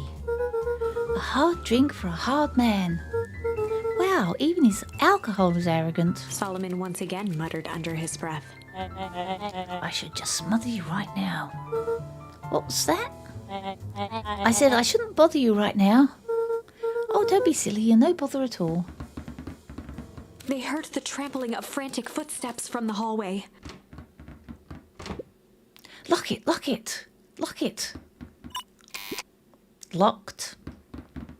That was close. When we left Nellie's office, it was swarming with clipboards. We barely got away. Did they follow you? That would be yes. Rolo. Before we started tossing blame around. Is it possible someone ordered a pizza? Oh, we'd love to hear your thoughts. Definitely not pizza. What now? Don't look at me. I'm officially retiring from the heisting business. We are so sorry for the inconvenience. We just have a few quick questions. Just let me think. Can someone watch the door? Of course. Uh-oh. Everyone else, huddle up. Oops. I think this little caper has gone on long enough. Solomon, no! Hush now, child, the adults are speaking. Dr. Moadville, a brief reintroduction is in order. We never met in person, but we have corresponded. You see, it was I who hired you. Solomon, the pathetic orphan child. The powerful and enigmatic founder. Sharper, the fallen progenitor who created this town. Perennial harvest, Valentine fertilizer. Back again, been gardening. Is it storming where you are, Sim? All connected by a single thread. Yours truly. But that's... Her eyes searched the floor in thought. Solomon watched eagerly, waiting for the flicker of epiphany. With a sickened look, she peered into his soul. Yes, now you've got it. Tempus Liquamine, you discovered how to reverse the process. The twisty story is twisting, I know. Solomon clapped with genuine delight. How are they going to get out of this now, though? Very good, Dr. Moadville. Very good. Though the discovery wasn't intentional. Solomon glanced down, examining his youthful form. And the effects went a little too far for my tastes. That's why you needed me to finish Dr. Prescott's work. No storms have been overcast, though. There seems to be storms sweeping throughout New South Wales, and we're getting them at the moment. Which you did, admirably. Mr. Kerr, the vial, please. Kerr presented it with a theatrical twirl of the hand. May I present to you the eighth wonder of the... Before he could finish, Rollo snatched the vial from Kerr's palm. Wow, this stuff sounds pretty valuable. Be careful, you fool. You have no idea what you have in your hand. Actually, we do. You just did a whole evil villain monologue thingy about it. Rollo casually tossed the vial to Luca. Gosh, maybe I'll have a taste. Luca jiggled the vial mockingly. Seize him! Luca, over here! Move another inch and I'll smash it. She held it tightly behind her back. Solomon sighed, speaking in crisp, measured syllables. You have no plan. I'll smash it, I swear. Fine. Risk killing us all. Or, if you're lucky, nothing happens. Then what? We capture you, grant you much less leniency. He pursed his lips with feigned sincerity. But I give you my word, if you hand it over now, none of you will be harmed. A deep uncertainty washed over Beck. Don't listen to him, Beck. Don't listen to him. You're a smart girl, Beck. But there's no shame in being outwitted by someone smarter than you. We both know there's only one way to end this. She looked to Nellie shakily. With a dispirited nod, Nellie sighed in defeat. Beck slowly approached Solomon. That's a good girl. Beck, don't do it. We can't trust that jerk. I'm sorry, he's right. With apprehension, Beck conceded. Solomon pocketed the vial and brushed off his shoulder with a sharp flick. Mr. Kerr, you have allowed yourself to be humiliated by a group of children. Report to my office tomorrow for a performance review. The blood drained from Kerr's face. Of course, sir. But first, you have a speech to make. Trot out there. Give me the introduction I deserve. I hope she swapped it, yeah. I'm thinking she did. And don't forget to smile. Yes, sir. And to think all of this is thanks to the efforts of Mr. Van Horn. I don't understand. How's this all because of me? I said Mr. Van Horn, silly child. Dr. Walt Van Horn. Your father was always a thorn in my side. I offered him an opportunity to be part of something. Yes, very creepy. He's very creepy. But the little kid is even creepier. But the fool was blinded by righteousness.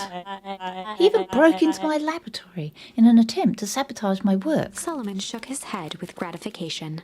But the universe has a funny way of correcting, of course. By meddling with a force he didn't understand, Walt showed me its true potential.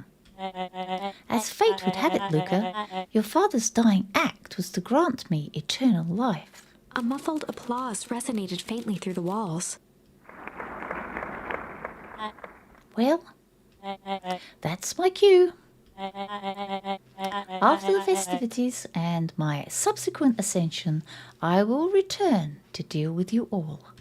Until then, I suggest you use your time to reflect on the magnitude of your failure. You three keep post outside the door.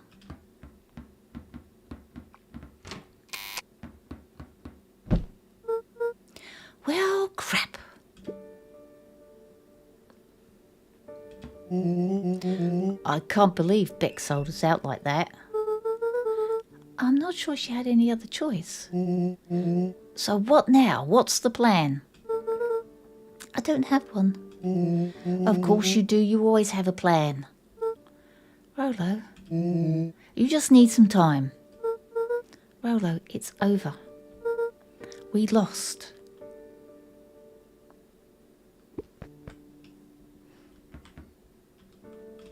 Nellie was staring at the floor, deep in thought. Sorry, Luca, give me a minute to calm my mind.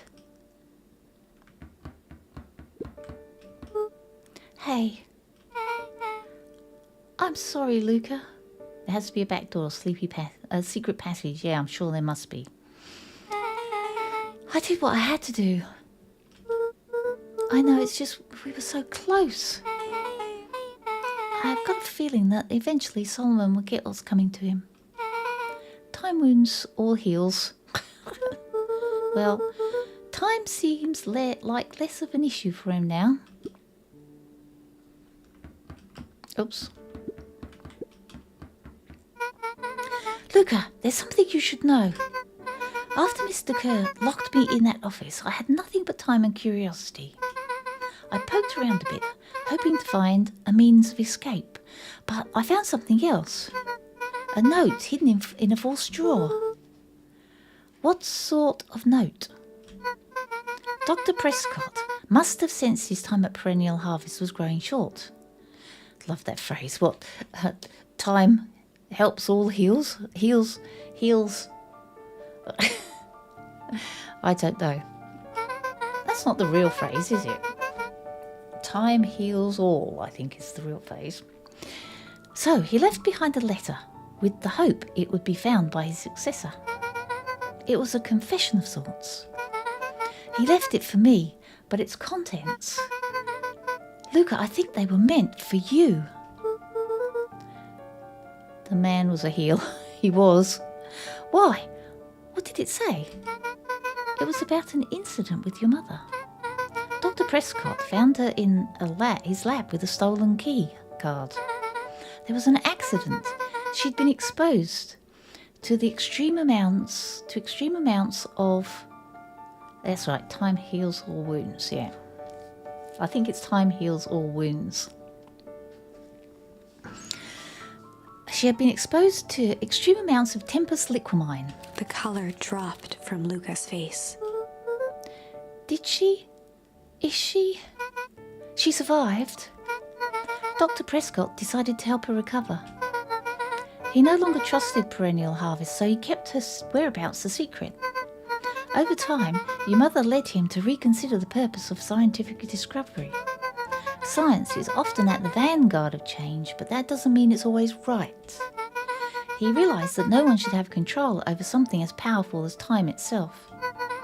I now believe that's why he began to intentionally sabotage his own work. And it cost him his life. That's a reasonable conclusion. Luca was overwhelmed with emotion. But if she's alive, where's she been? Where is she now?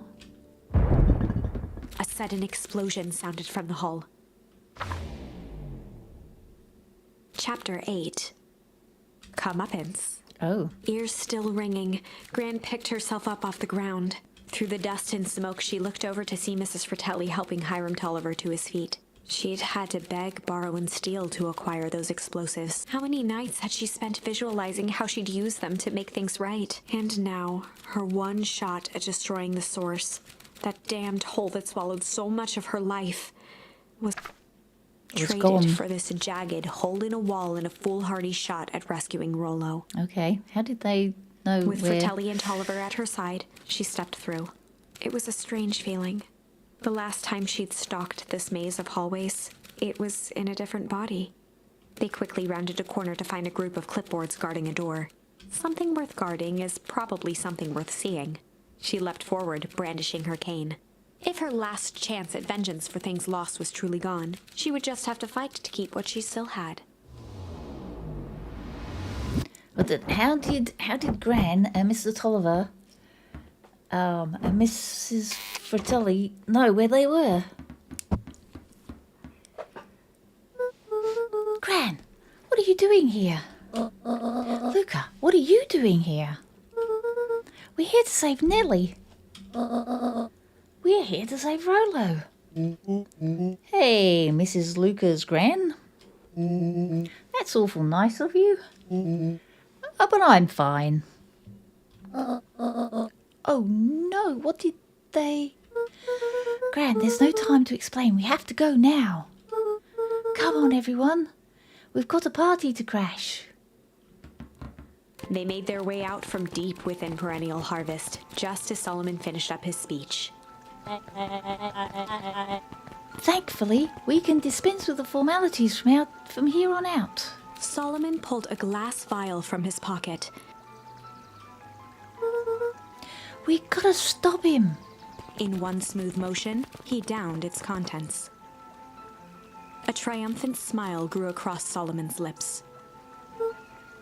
No. She must have swapped it, I reckon. But why didn't she fess up? Or who swapped it? Or maybe, she picked up the wrong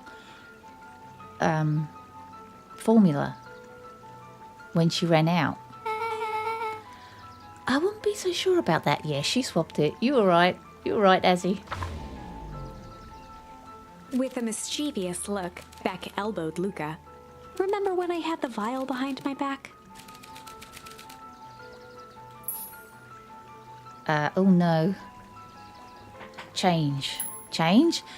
Let's vote. Okay, guys, this is important. Let's vote. What are we voting for? Junk, change, malice. We don't win unless we get the right one. We have to vote. I don't want to be responsible for this by myself. Change or malice? It's usually the last one, isn't it? Isn't it usually the last one? Or are they going to trick us? I don't think it's junk. They could have changed the thing, but change? Mum says change. Okay. We're doing change. Are we sure about that? Absolutely sure? Absolutely? Okay. I'm pushing the button. I might have tweaked his wonder potion with a little change. Like pocket change? You're unlucky, Penny. Yeah, I plopped it in the vial when no one was looking. What's that going to do? No idea. That's the beauty of science. Now we observe. You can all call me Sharper Valentine. His body and face began to contort and expand as he disappeared into a belching green mist.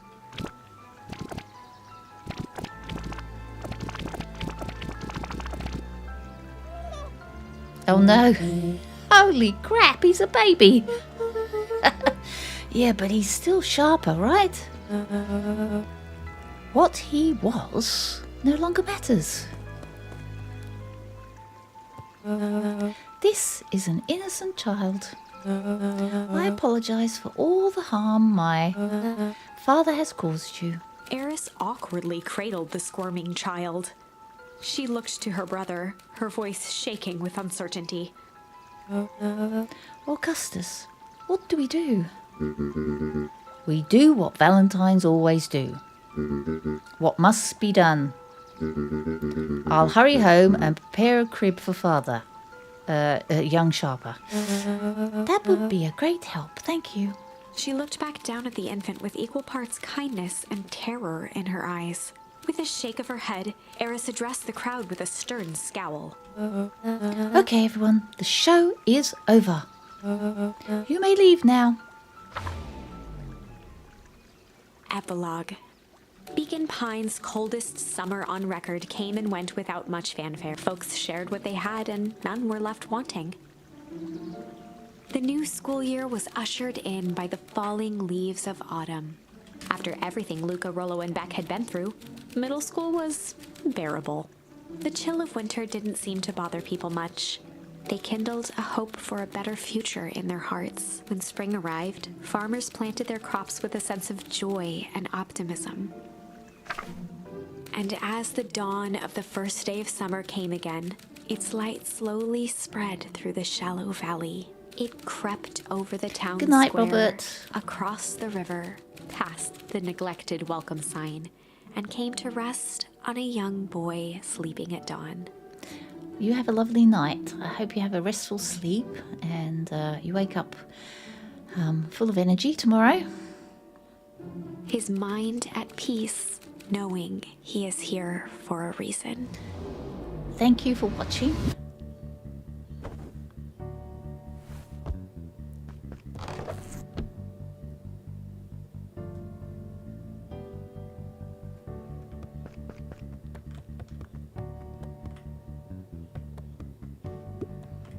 Oh, can we go Over in there now? time, Eleanor began moving Walt's old things out of the closet and into storage.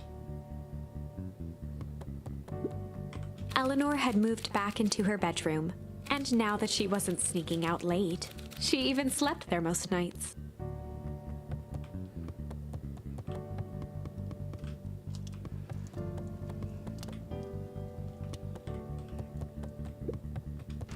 Oh, where did I go? Don't want to go out there. Oh, did it again. Not very good with the... I want to talk to Eleanor. Mom, I'm ready to go now. You go on without me, I'll meet you there. I've got a batch of jam to finish jarring.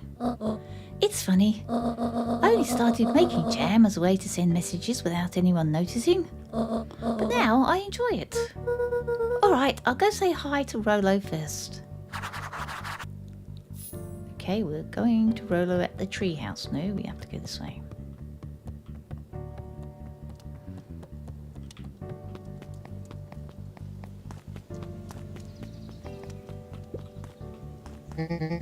I hear you and Rolo have big plans for that little treehouse. Yeah, it started getting crowded after we revoked the max capacity, so now we decided to expand. But at least we've got some help with that. How's the internship at Nellie and Ilona's shop going? It's been great. I'm hoping it helps me to get into the School of Agriculture up at the state. Oh, Nellie said she'd write a letter of recommendation, which would be huge. I just can't help but worry about leaving Rolo. He's grown up so fast, but he's still my little brother. Yeah, he had a heck of a growth spurt. I don't just mean grown literally. This morning he was up and finished his chores before I even had breakfast. Well, some of that might be his excitement about the treehouse renovations. Don't tell him this, because it will go to his head, but I'm really proud of that little punk. I'm sure he feels the same way, but he's just too dang proud to tell you. I know. Planting trees and everything, making the place look lovely. Hey, Gus, how's the tree planting going? Couldn't be better. I'm so grateful to Ilona and Nellie for letting me help. I just wasn't built out to be a mayor. Too much bureaucracy. Gus, we finished cleaning up the sidewalks. What's next? When Perennial Harvest collapsed, most of the clipboards skipped town. But some stuck around and dedicated themselves to making things right. Anyone with a knack for art can help paint the new offices. You can count on us. Well, it looks like you really found your calling.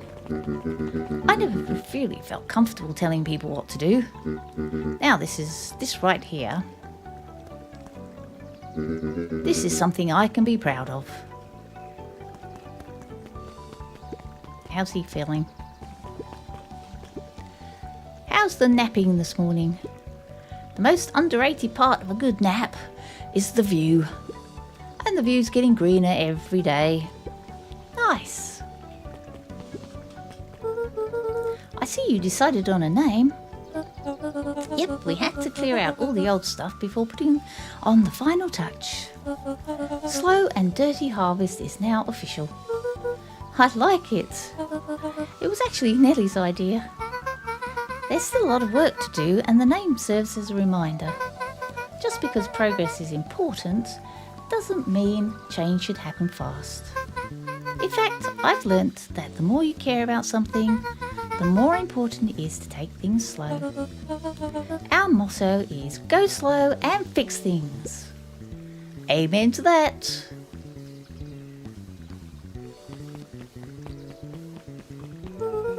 I better not dilly-dally. Oh, gotta get to the treehouse. Oh, okay. Apparently I can't go that way. Oh. Luca, get this. I managed to reel in an actual fish this morning. Seriously? Yeah, honest to goodness. Flip-flopping. Swim-swamming. Fish. I don't think I've ever caught an actual fish here. Been at least 7 years since I caught one. I'd say it's a good omen. What do you do with the fish?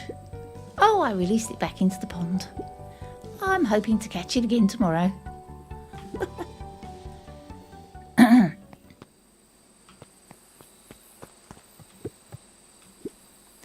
Looks like we could use some new bait. What do you say, head out and find some more?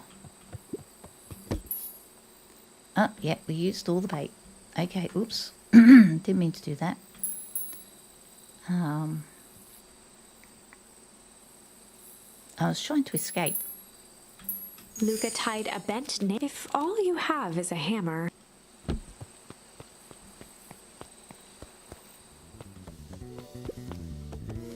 Wow.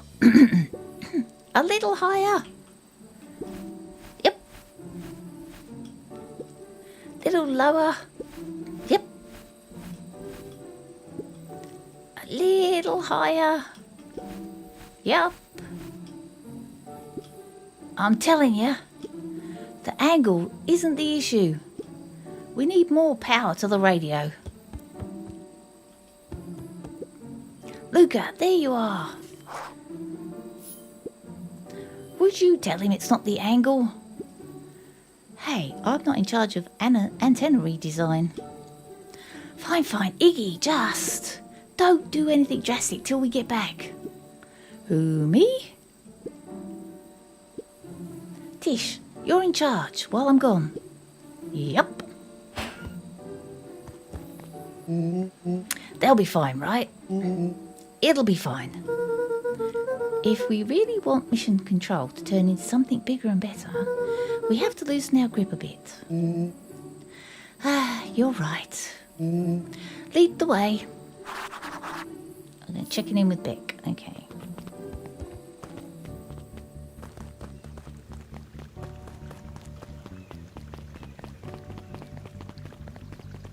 Now we can go this way. Apparently. Oh, shall I go and talk to... What's today's news that needs knowing? I'll give you tomorrow's headline today. Our old friend Patrick C. Montesquieu, aka William Kerr, just performed a stirring rendition of The Iceman Cometh at the State Correctional Facility. I hear there wasn't a dry eye in the house. Well, I guess he has plenty of time to work on his craft. He's gone to... Young Mr. Van Horn. How's little Solomon, Sharper, doing?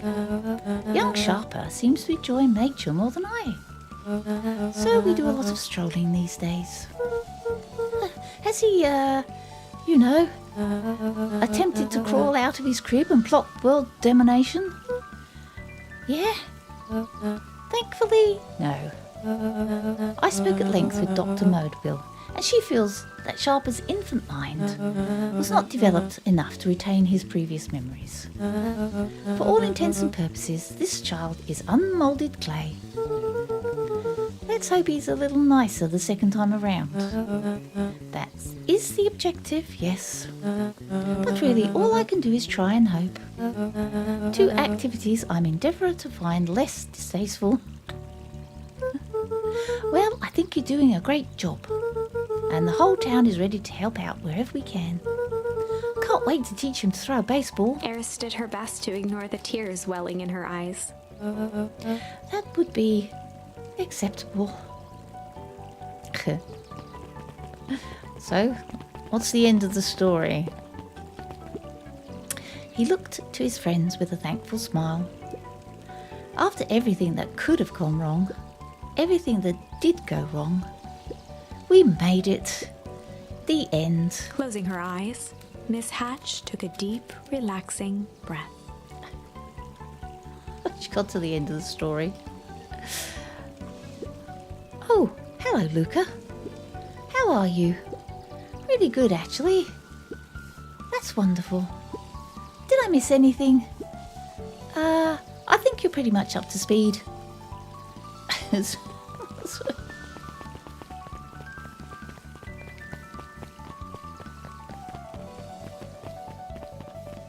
Oh my goodness. There's loads of little tinies. Hey, you Mr. Nuncreed.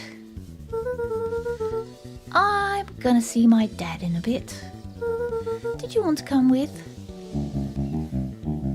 Even after everything I did, you still... Mr. Nuncreed shook his head. You really are your father's son, aren't you? I don't think I'm ready for that yet. Well, you're always invited. I bet he'd love to hear from you. I'll visit Walt in my own time. You run along now. Oh, damn, look at all these babies. Look at all these babies. perennial harvest gone, the transportation tubes were left unused. Come one, come all. No one's too big, no one's too small. For Jeff's wild ride. Well, maybe not completely unused. It's turned into lucrative candy business. Come to SeaWorld's ride of your life. Who's next? Me. Oh. Guess what? Yesterday, this has been a wonderful story. Thanks, Gary. You're welcome, Bauer. It has been a fantastic story. I've been loving it. Yesterday, I saw Dynastus Titius, and that's good. It's great. I haven't spotted one of those in years. At this rate, Beacon Pines is going to be the buck capital of the county. Oh, this way. We're going this way.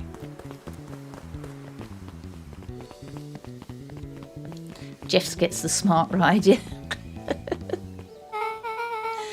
I have news I think you'll enjoy. This morning I unpacked my last box. You're officially moved in. It's just a box. Let's not blow this out of proportion. Sounds an awful lot like putting down roots. I guess I decided this place is root-worthy. You're going to be stuck with me for the foreseeable future. I do have to warn you, most years aren't going to be as interesting as this one. I think I'll manage. Ready? Before we go, there's a bit of a surprise. Oh.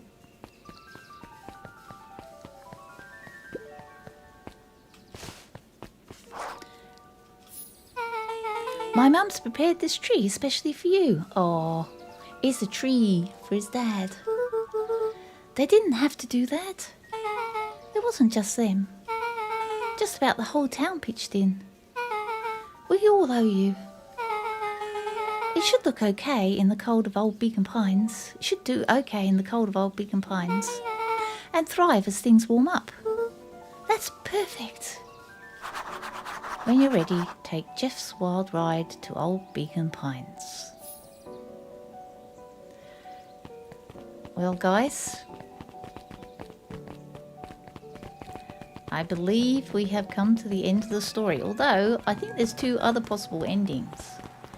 But maybe you guys can do those possible endings. Ah, you got it. Now that's a good-looking tree. Yeah, special occasion and whatnot. This ride's on the house. You're going to want to hang on tight to that little tree.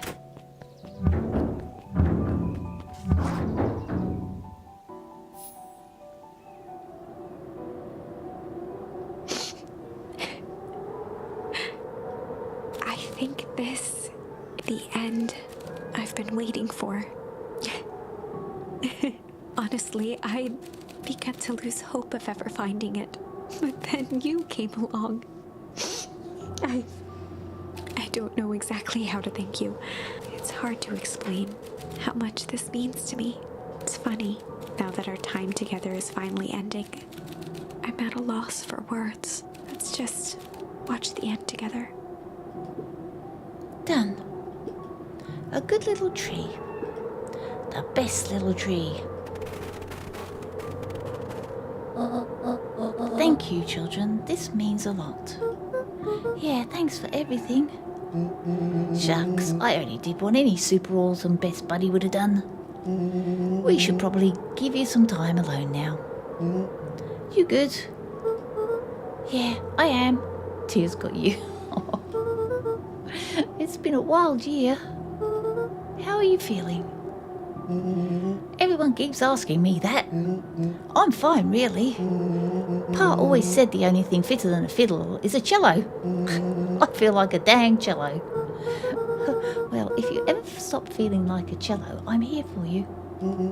I know. You don't even have to say it. You two make an awesome pair. Excuse me. We're a trio now. Yep. thanks. There's just one thing missing now that you're part of our group.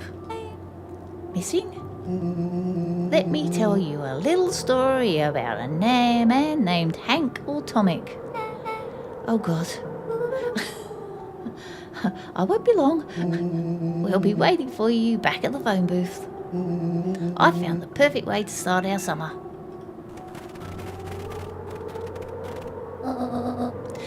You've got some good friends. I'm so proud of you.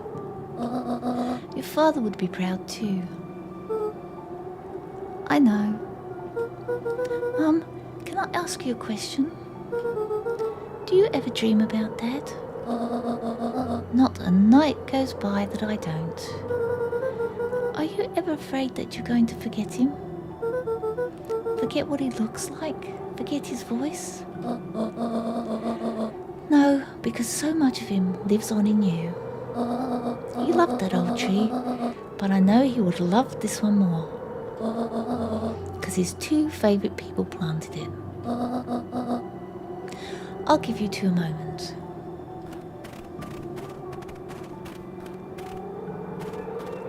I know, it's got me crying now. Hey, Dad. Dr. Modewell says that over the next few years this place should warm up. So you won't have to be so cold for much longer. I think I finally understood why you left that night. There were things you believed in. Big things. Those beliefs were the things that made you you. If you wouldn't have stood up to Sharper, stood up for what you believed in, you wouldn't have been the same person anymore. You had to go, but that didn't mean you loved us any less. Oh no. Oh no. Crying now. I might not visit you as much as I used to. I know you understand.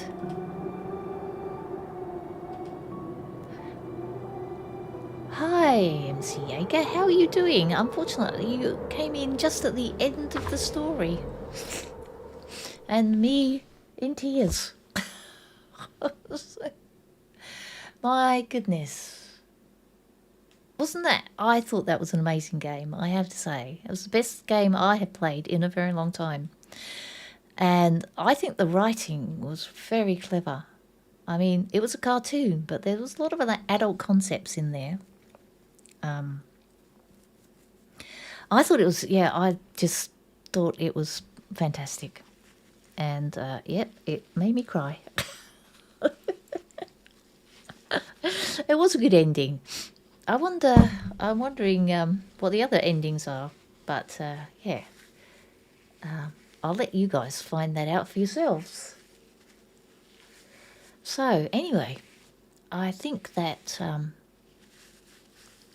it's time for me to go because we are almost at the 4-hour mark, but I wanted to get it finished. Excuse me while I blow my nose. Oh my goodness. Anyway, I hope that you all have a wonderful rest of your day. I hope that if you're sleeping, that you're having a great sleep. I hope that tomorrow's going to be a great day for you. So tomorrow is Tuesday, so I'm not streaming tomorrow, but I'll be back again Wednesday, my Wednesday, which will be your Tuesday if you're in America. So, you take care, and thank you for sticking with the story and watching, all of you. And I'm sending you all love and hugs and wonderful thoughts, and I will see you next time. Bye for now.